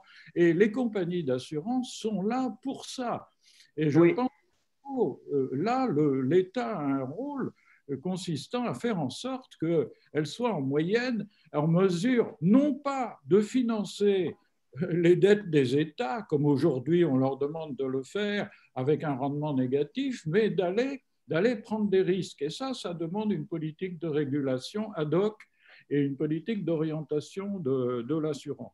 Je reviens aussi sur Airbus, l'exemple que vous avez pris. J'ai eu l'occasion au commissariat du plan d'assister au tout début d'Airbus. Il était clair que les études, après l'échec de Concorde, l'échec économique de Concorde, montraient qu'Airbus ne pouvait pas se développer dans un pays à 50 millions avec un marché de 50 millions d'habitants. Et en fait, nous avons eu un va-et-vient avec l'Élysée et nous avons proposé à l'époque, et l'Élysée, c'était De Gaulle, nous avons dit, si nous mettons le marché allemand avec le marché français, nous avons une chance de percer à Airbus. Nous gardons le marché franco-allemand réservé pour les Français, mais la taille du marché a beaucoup d'impact. Là, nous avons... Alors, je vais répondre à votre question. C'est que je ne pourrais pas faire justice à votre question qui traite beaucoup de choses. D'abord, le premier truc, c'est évident, ça répond aussi à Eda, à nouveau, sur la finance. C'est-à-dire que moi, je me rappelle quand j'étais à Boston, donc j'ai vécu quand même 20 ans de ma vie à Boston, et le consul de France à Boston me dit, moi, mon boulot principal, c'est d'accueillir des startups françaises qui n'arrivent pas à grandir en France. Et elles n'arrivaient pas parce qu'elles ne trouvaient pas. Parce que les venture capitalistes, il y en a en France, mais ce n'est pas du tout les mêmes animaux qu'aux États-Unis. Ils ont été aux États-Unis des startups qui ont fait après un IPO et qui sont devenus, et qui après, en vendant leur entreprise, sont devenus eux-mêmes venture capitalistes. C'est comme ça que ça marche aux États-Unis. Nous, chez nous, c'est souvent un peu des technocrates, hein, les venture capitalistes. Pas tous, mais certains. Bon. Donc, si vous voulez... ils ont vraiment un écosystème qui permet la croissance des entreprises. Moi, j'ai regardé, j'ai travaillé un peu avec Scarpetta, qui est à l'OCDE. On a fait un boulot, on avait vu que vraiment une des grandes contraintes qui empêche la croissance des entreprises, en France notamment, c'est l'absence de finance. Et la finance, elle joue un rôle très important dans la croissance des entreprises. En France, on a des startups, mais elles n'arrivent pas à grandir. Et donc, elles sont absorbées parce qu'il y a le système financier qui n'est pas là, mais aussi ils n'ont pas les DARPA et les BARDA. Les BARDA ont aidé, évidemment, à pouvoir… Les startups dans bio, pourquoi elles vont aux États-Unis? Parce que la BARDA favorisait qu'elles puissent grandir. Vous voyez, donc, et puis aux États-Unis, il y a une vraie culture de la prise de risque. On ne punit pas le early failure, on encourage. Early failure is not a problem. Vous voyez, le HHMA et tous ces trucs dont j'ai parlé, c'est aucun problème de early failure. Chez nous, comme il y a très peu de moyens, on a peur de early failure, quoi. Donc c'est intéressant c'est là qu'il faut l'écosystème d'innovation pour permettre la croissance des entreprises. Il ne faut pas juste avoir des startups, mais qu'elles puissent grandir chez nous. Or, malheureusement, ils n'arrivent pas parce qu'on n'a pas l'écosystème pour ça. Donc, ils vont ou en Chine ou ils vont aux États-Unis. Et c'est le drame, c'est le drame. Voilà pourquoi Biotech, ils ont été après pour Pfizer, ils ont dû travailler avec les Américains parce qu'il n'y avait pas une structure en Europe capable de… c'est beaucoup le financement. Quand vous dites que ce n'est pas le problème de financement, non, c'est un grand problème, le manque de financement. C'est beaucoup de choses, mais c'est le problème de financement aussi. C'est les réglementations également. Les réglementations, vous savez qu'en France, dès que tu es au-dessus de 50 employés, il t'arrive plein de trucs. Ça aussi, on a montré dans un travail récent avec Vandrinen et Antonin Bergeau que la règle à 50 employés, elle décourage les entreprises d'innover quand elles arrivent juste avant 50 parce qu'elles ont peur de grandir et de passer au-dessus de 50. Ben, je peux vous le montrer, ça. Absolument, je peux vous le montrer empiriquement. Je peux vous le montrer. J'ai le papier, je vous l'envoie quand vous voulez. Donc, on a des réglementations et on a des limites financières qui empêchent la croissance. Alors, après, vous parliez de France-Allemagne. C'est très important. Moi, je crois beaucoup dans l'Europe des projets. Je crois beaucoup dans une DARPA ou une BARDA franco-allemande, anglaise. D'ailleurs, je serais pour inclure les Anglais dans ces projets comme ça. Ils sont très bons en bio, en énergie et tout ça. Et je pense que ça doit être au début quelques grands pays européens. Et ensuite, on n'est pas obligé d'inclure 27 pays. Je pense que ça doit être quelques pays européens, mais pas la règle du juste retour. I want my money back et le veto, quoi. Ça, surtout pas. Il faut que ce soit des structures légères et très basées sur les projets. Souvent, les Allemands, ils en ont marre des Français qui disent toujours on veut changer la gouvernance. On veut toujours leur imposer la gouvernance de ci, la gouvernance de ça. Les Allemands, ils vous disent nous, des projets avec vous, on le fait quand vous voulez, quoi. Et l'Europe des projets, moi, j'y crois beaucoup. Hein. Beaucoup plus que l'Europe de trouver 10 000 règles nouvelles de règlement de gouvernance de la zone euro, quoi. Une question de Michel Cabirol et aussi de Laure Presta. Oui, oui. Alors, oui, alors je regarde le chat. Oui, ce n'est pas le manque de financement, c'est les exigences de rendement des fonds financiers. Oui, mais c'est relié un petit peu. C'est-à-dire que c'est ça que je veux dire, le problème de financement. Ce n'est pas juste le manque de financement, c'est que vous avez des financiers qui ne prennent pas assez de risques, quoi, qui ne vous incitent pas, qui ne vous encouragent pas. C'est ça que je veux dire. Ce n'est pas juste la quantité de finances, c'est la nature des financiers. Quand je disais les venture capitalistes, ils vous encouragent énormément à prendre des risques. Et il y a beaucoup moins la culture de la prise de risque chez nous, quoi. Je crois que c'est ça que vous voulez dire, on est d'accord. Ce n'est pas juste la quantité de finances, c'est l'attitude des financiers, quoi. C'est la frilosité des financiers chez nous par rapport à ailleurs. Alors, Laure Presta posait une question sur les pays pauvres qui n'ont peut-être pas la capacité. Oui, alors les pays pauvres, ce qui est crucial, la Chine quand même, elle a rattrapé beaucoup parce que en fait, la Chine, si vous voulez, c'est l'éducation qui a permis. L'éducation et le foreign investment et d'assister pour que les technologies soient transférées chez eux. Mais je crois que la base, c'est l'éducation. Si vous avez un pays où il n'y a pas un très bas niveau d'éducation, il n'y a aucun moyen de rattraper. Et d'ailleurs, là, il y a des travaux intéressants de mon collègue Axigit et compagnie qui dit que d'ailleurs l'innovation dans des pays en développement, c'est surtout l'éducation avant les R&D subsidies, quoi. C'est vraiment l'éducation qui est à la base de tout. Éducation et après une ouverture intelligente aux investissements étrangers, aux activités étrangères, mais d'une manière où les technologies, vous pouvez les acquérir, quoi. C'est ce que les Chinois ont très bien fait. Donc je crois beaucoup que l'éducation est la base, quoi, absolument. Je vois Philippe Michel Thibault. Oui. Pour augmenter ce qu'on appelle la absorptive capacity. Vous savez, il y a le concept de Cohen-Levinthal, absorptive capacity. C'est d'abord l'éducation et le savoir, quoi, local.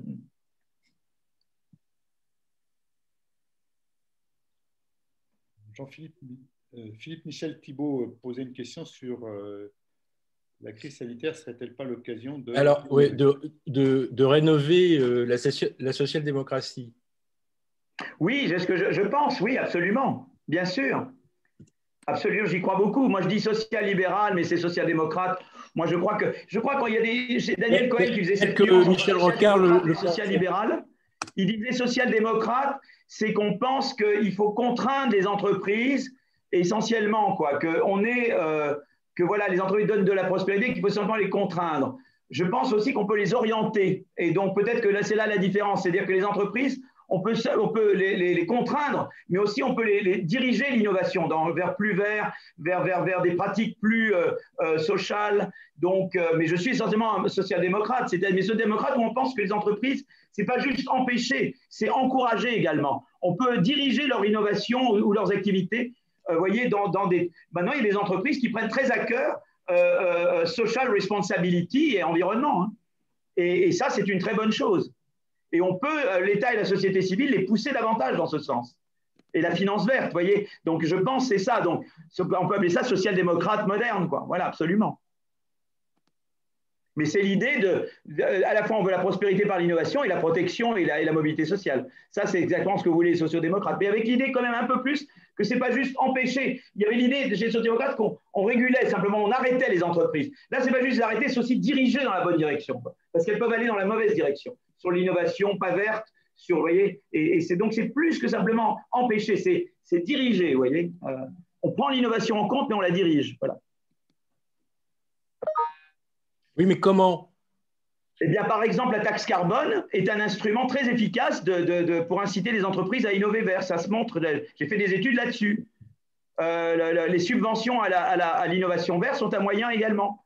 Voilà, il y a des outils qui sont très effectifs pour rediriger le changement technique. Et ça, voilà, notamment, c'est le chapitre 9 du livre où on explique ça. D'accord. Vous vous positionnez comme Michel Rocard, alors d'une social-démocrate à la Michel Rocard? Oui, mais je ne sais pas si Rocard avait Même vraiment disait cette que idée c'était de diriger un l'innovation. social-démocrate suédois. Oui, peut-être danois, mais je ne sais pas si Rocard avait autant l'idée de diriger l'innovation. Vous voyez, je crois que ce n'était pas encore là, mais c'était, à mon avis, c'est un discours qu'il aurait tout à fait accepté. Mais vous voyez, c'est pas juste, ils font des trucs et je leur dis stop, vous arrêtez là, quoi. Je dirige leur activité. C'est une petite nuance. Mais voilà, c'est des outils dont on parlait moins de l'innovation aussi à son époque. Hein. Peut-être, voilà. Mais c'est très rocardien, bien sûr. Enfin, c'est très troisième voie, quoi. Mais papa Blair, quand même, Blair, il y avait chez Blair quand même une méfiance à l'égard des corps intermédiaires. Il y avait quand même des côtés que j'aimais pas chez Blair, quand même. Moi, je crois beaucoup dans la nécessité de faire intervenir les corps intermédiaires. Vous voyez, je pense que Macron, sur les gilets jaunes, il a appris une leçon quand même, qu'à vouloir trop les contourner, on pense qu'on gagne du temps et on finit par en perdre, en fait. Et pendant 2 ans, il n'a pas pu réformer. Et je pense qu'il aurait davantage. Et l'idée de dire, je vous laisse une semaine pour vous mettre d'accord sur une réforme, évidemment, vous êtes des abrutis, donc vous n'y arriverez pas, et je gouvernerai par ordonnance, ça, je suis totalement contre, quoi. Je pense que ce n'est pas comme ça qu'on gouverne, quoi. Voilà, ça, je trouve que c'est détestable et pas efficace, quoi. C'est pas comme ça qu'on réformera les retraites, c'est pas comme ça qu'on réformera l'assurance chômage.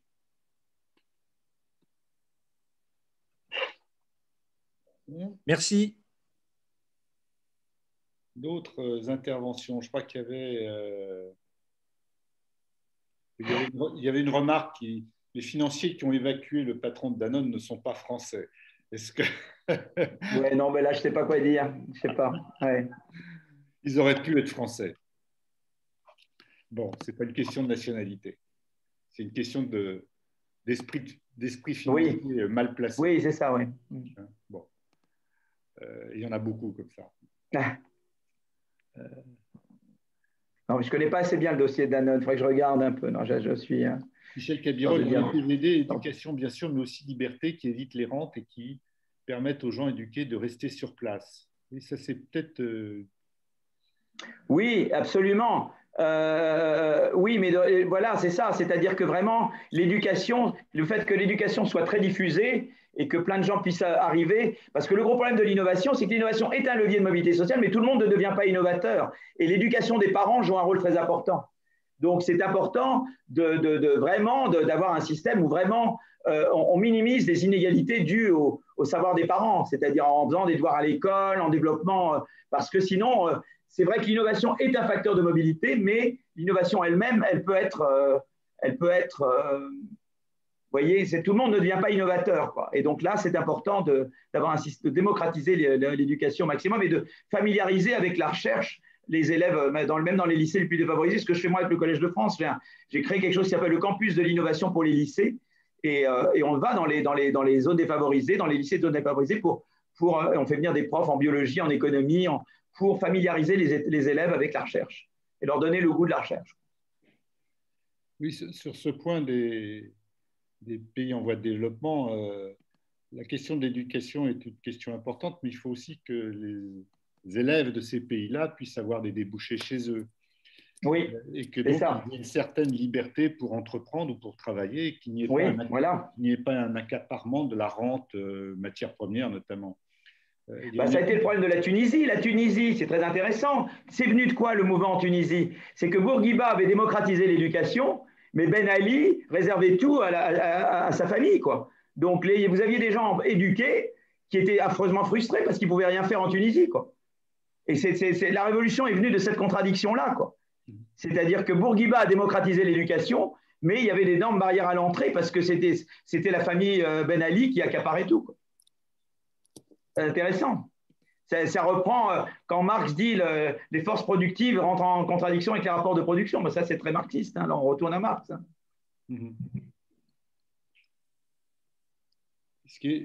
Pour compléter ce que disait Michel Cabirol et ce que vous dites là à l'instant, c'est que des études viennent d'être faites sur les immigrés qui viennent en Europe, et notamment d'Afrique subsaharienne ou d'Afrique tout court.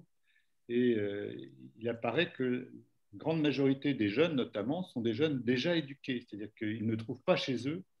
Oui, c'est ça. Ça permettrait de mettre en pratique, en œuvre leur éducation, leur métier. Exactement. Ce ne sont pas du tout des crèves-la-faim, comme beaucoup le disent, mais ce sont des jeunes qui n'ont pas d'opportunité de vivre chez eux. C'est ça. Et ça, c'est dramatique aussi. D'autres questions? Je regarde.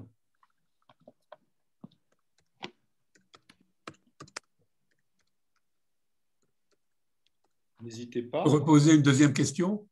Oui, oui. C'est toujours Jean-Paul Oui. Boussafine. Donc, je voudrais revenir sur le déclin des taux de croissance de la productivité. Oui. Dans quelle mesure, dépendamment des problèmes du blocage à l'innovation, cela ne vient pas de la structure des sociétés modernes dans lesquelles la part des services qui sont structurellement à des niveaux de productivité plus bas s'accroît par rapport aux secteurs qui sont productifs au sens de Marx, si vous voulez. Oui, alors vous avez raison, il y a un aspect qui est, vous avez un aspect qui est ce qu'on appelle le changement structurel. Donc ça, on en parle dans le chapitre 8 du livre. En fait, tout le chapitre 8 est sur le changement structurel. Mais je crois qu'aux États-Unis, vraiment, ça a été un déclin très rapide en 2005.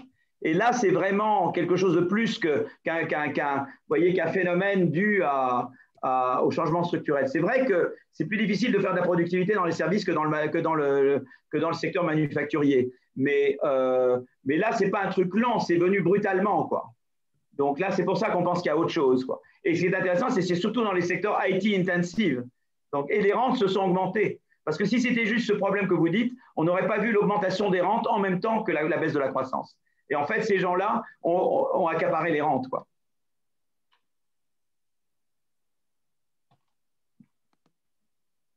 Et ça, c'est le chapitre 6 du livre, qui regarde ça en détail. Et 8, enfin, 8 et 6.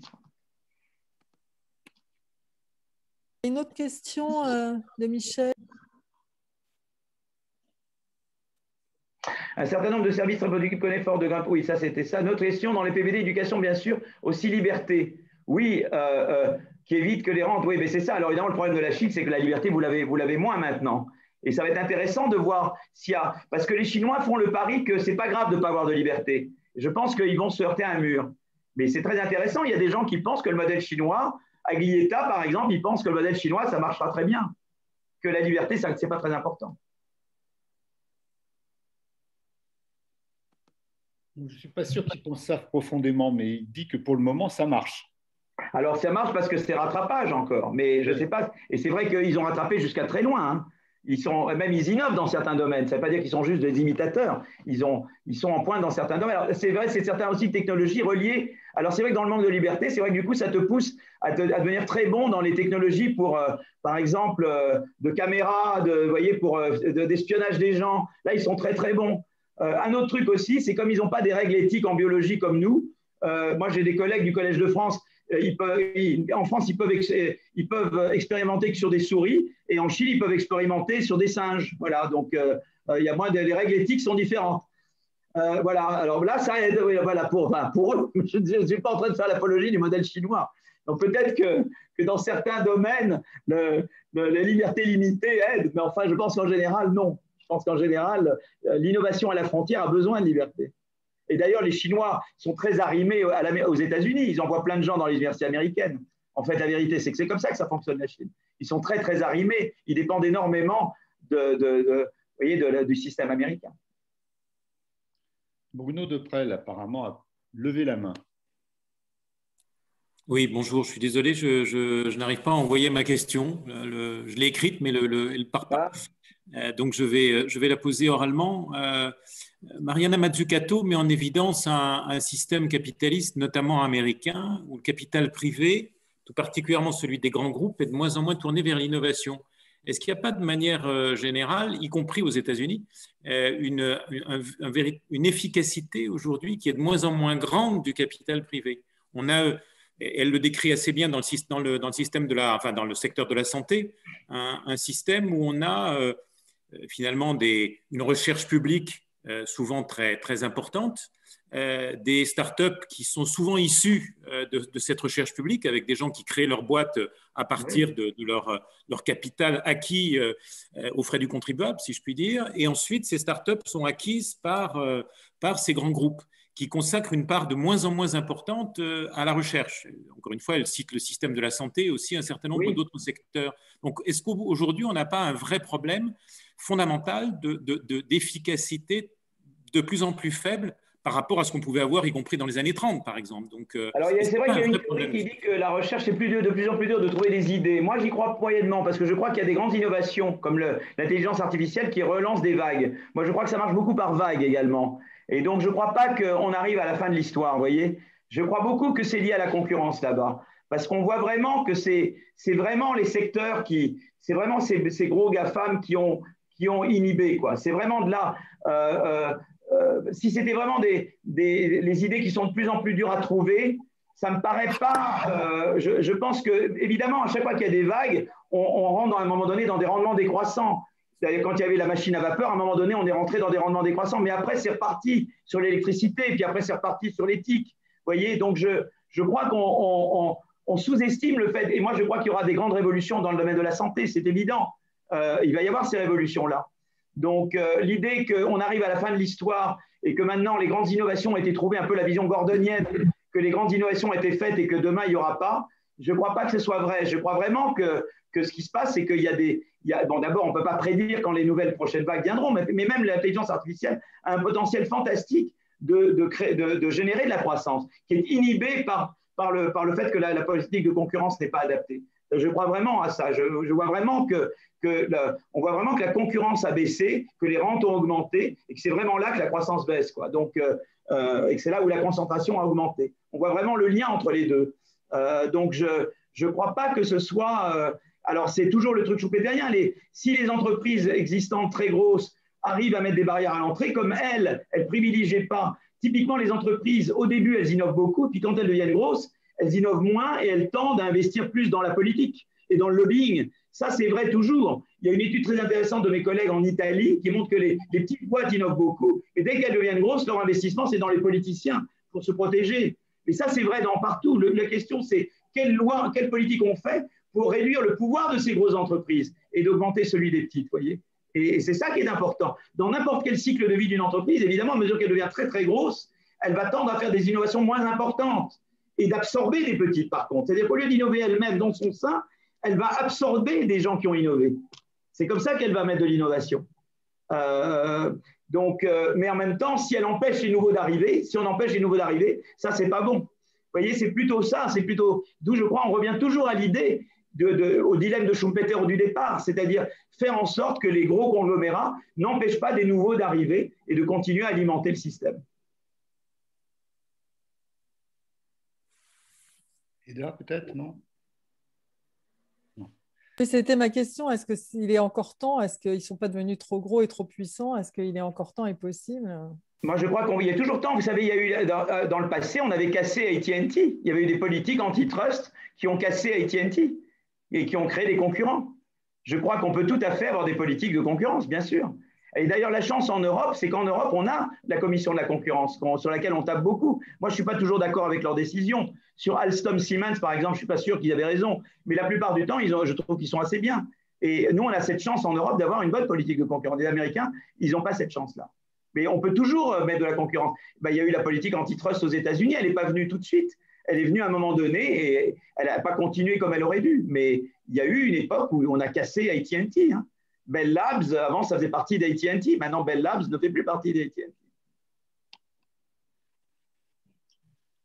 Il y a un aspect, si je peux poser une question, il y a un aspect qui reste pour moi un petit peu mystérieux dans l'analyse qui a été faite, c'est celui de la destruction créatrice, je veux bien. Il y a une destruction qui quand même peut poser problème dans la mesure où beaucoup de matière est détruite aussi, quelquefois pas mal d'humains.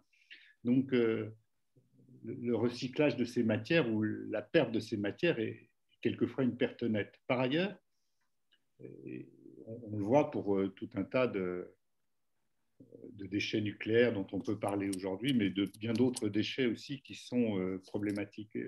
La question qui se pose aussi avec les innovations, c'est qu'une partie de ces innovations, jusqu'à présent, ont utilisé beaucoup de matières premières.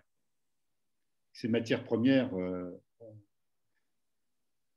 sont exploitées des territoires de plus en plus importants, de plus en plus ciblés parfois, notamment pour les terres rares. Ceci n'est pas sans poser de problème dans la mesure où ces innovations se généralisent. Ça peut être vrai aussi pour l'intelligence artificielle demain. Est-ce qu'on ne va pas être obligé d'utiliser de nouvelles matières premières jusqu'au point d'exploiter un peu trop la Terre? C'est une question dont on ne parle pas, je pense, assez souvent.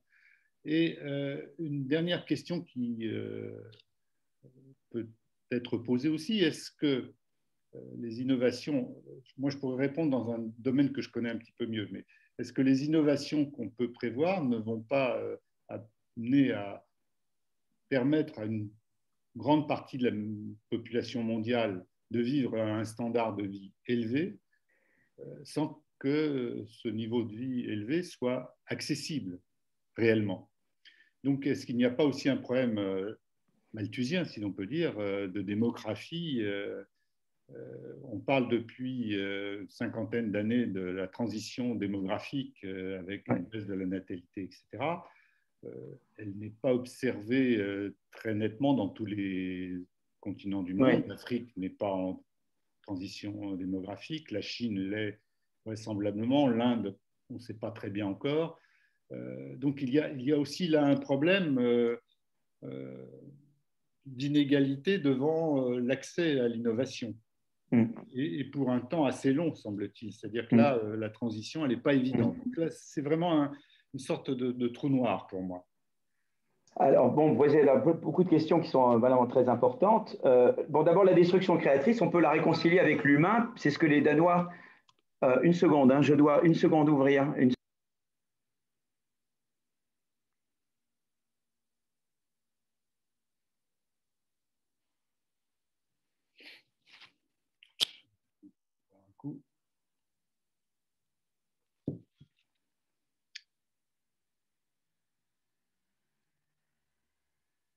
D'abord, on sait qu'on peut rendre la destruction créatrice compatible avec l'humain, c'est ce que les Danois font. Donc ça, on sait qu'on arrive à rendre le fait de, vous voyez, que perdre son emploi, passer d'un emploi à un autre, à partir du moment où on offre des garanties de revenus et de formation, je pense qu'on peut, et de protection, donc je pense que ça, on sait faire. Les matières premières, vous avez raison, il y a le problème de l'épuisement des ressources. Mais l'innovation peut permettre d'économiser sur les ressources. Donc, je veux dire, elle vous permet à la fois de trouver de nouvelles sources, même dans l'espace ou ailleurs. Je veux dire, peut-être demain, on ira sur Mars trouver des ressources. Je veux dire, maintenant, on va bien sur Mars, sur la Lune, on trouvera des ressources là-bas ou ailleurs, vous voyez, dans l'espace. Donc ça, je crois qu'on peut, vous voyez, rien n'est impossible de ce point de vue-là. Alors, la question, c'est quand et combien de temps ça prendra. Mais le fait que, mais aussi, on innove si vous voulez, dans l'économie des ressources. Vous voyez, on apprend à utiliser de moins en moins de ressources. Je crois que vraiment l'innovation vous permet de sortir de la logique malthusienne.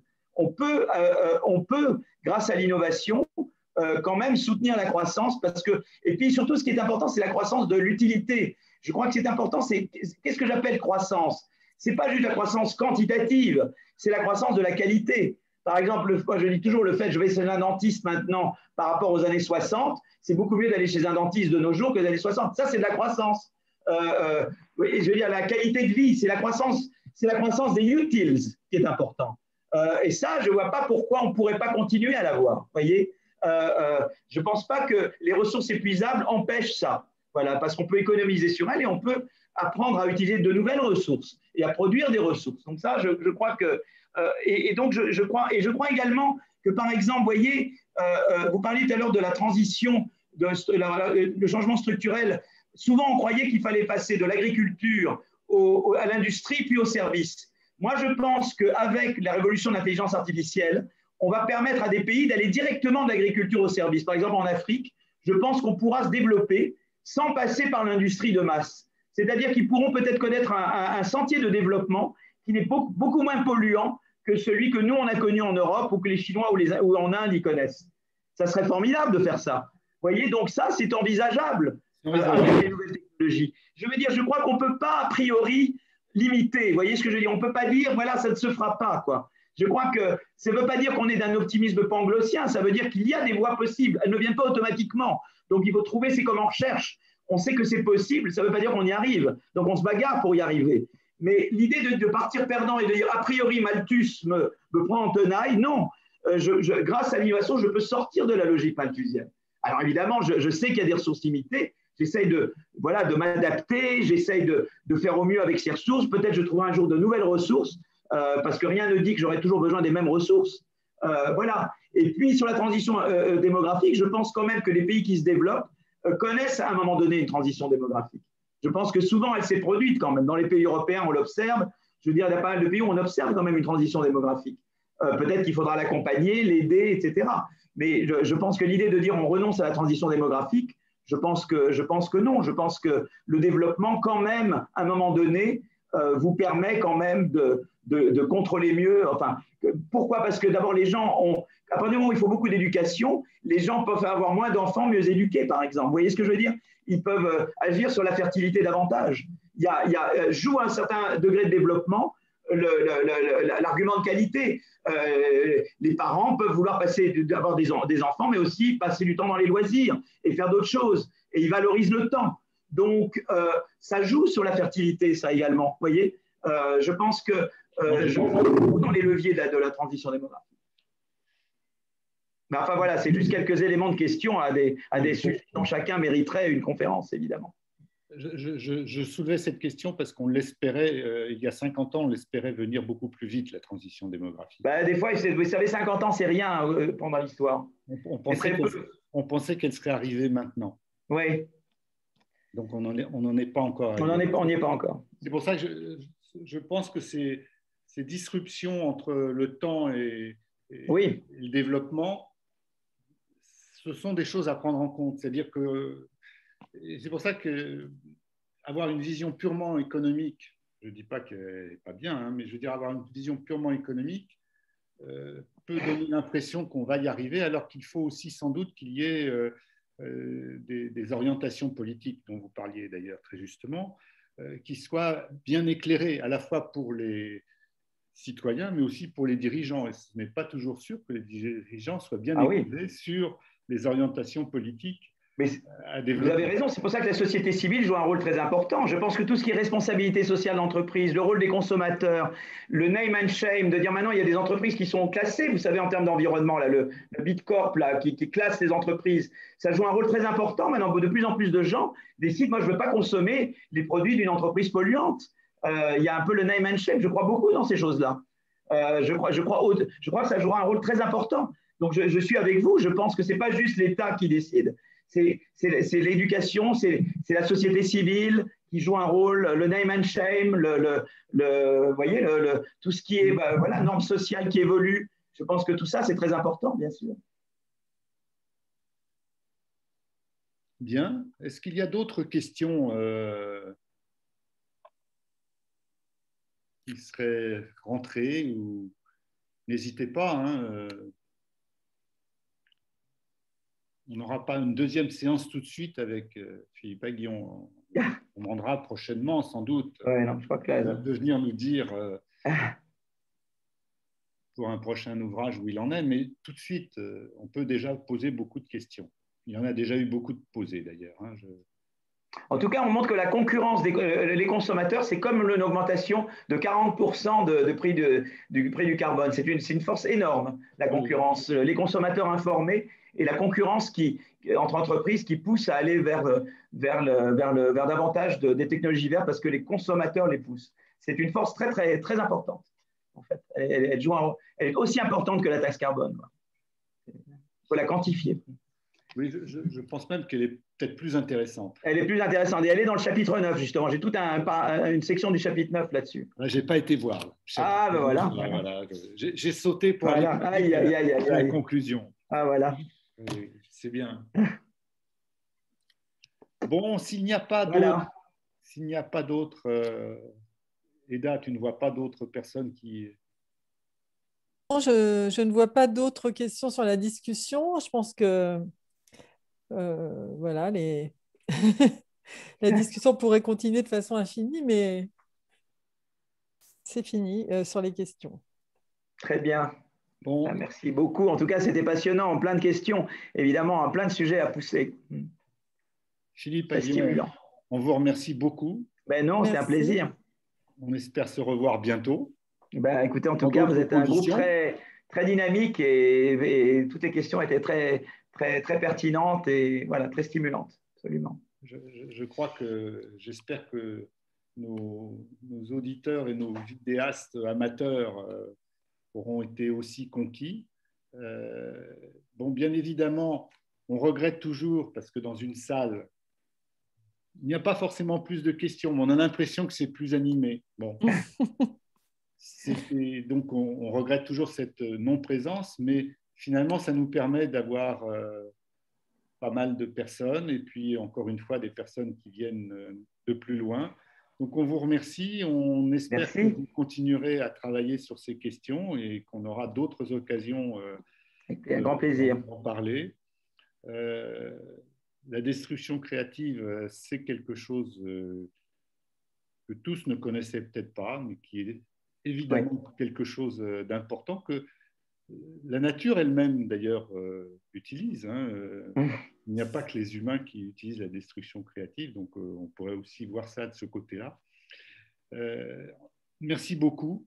Ben, c'est moi qui vous remercie. Et puis, à bientôt. Au revoir, à bientôt. Au revoir, merci encore, beaucoup. merci, au revoir. Au revoir. Au revoir. Merci. Merci à tous. Merci.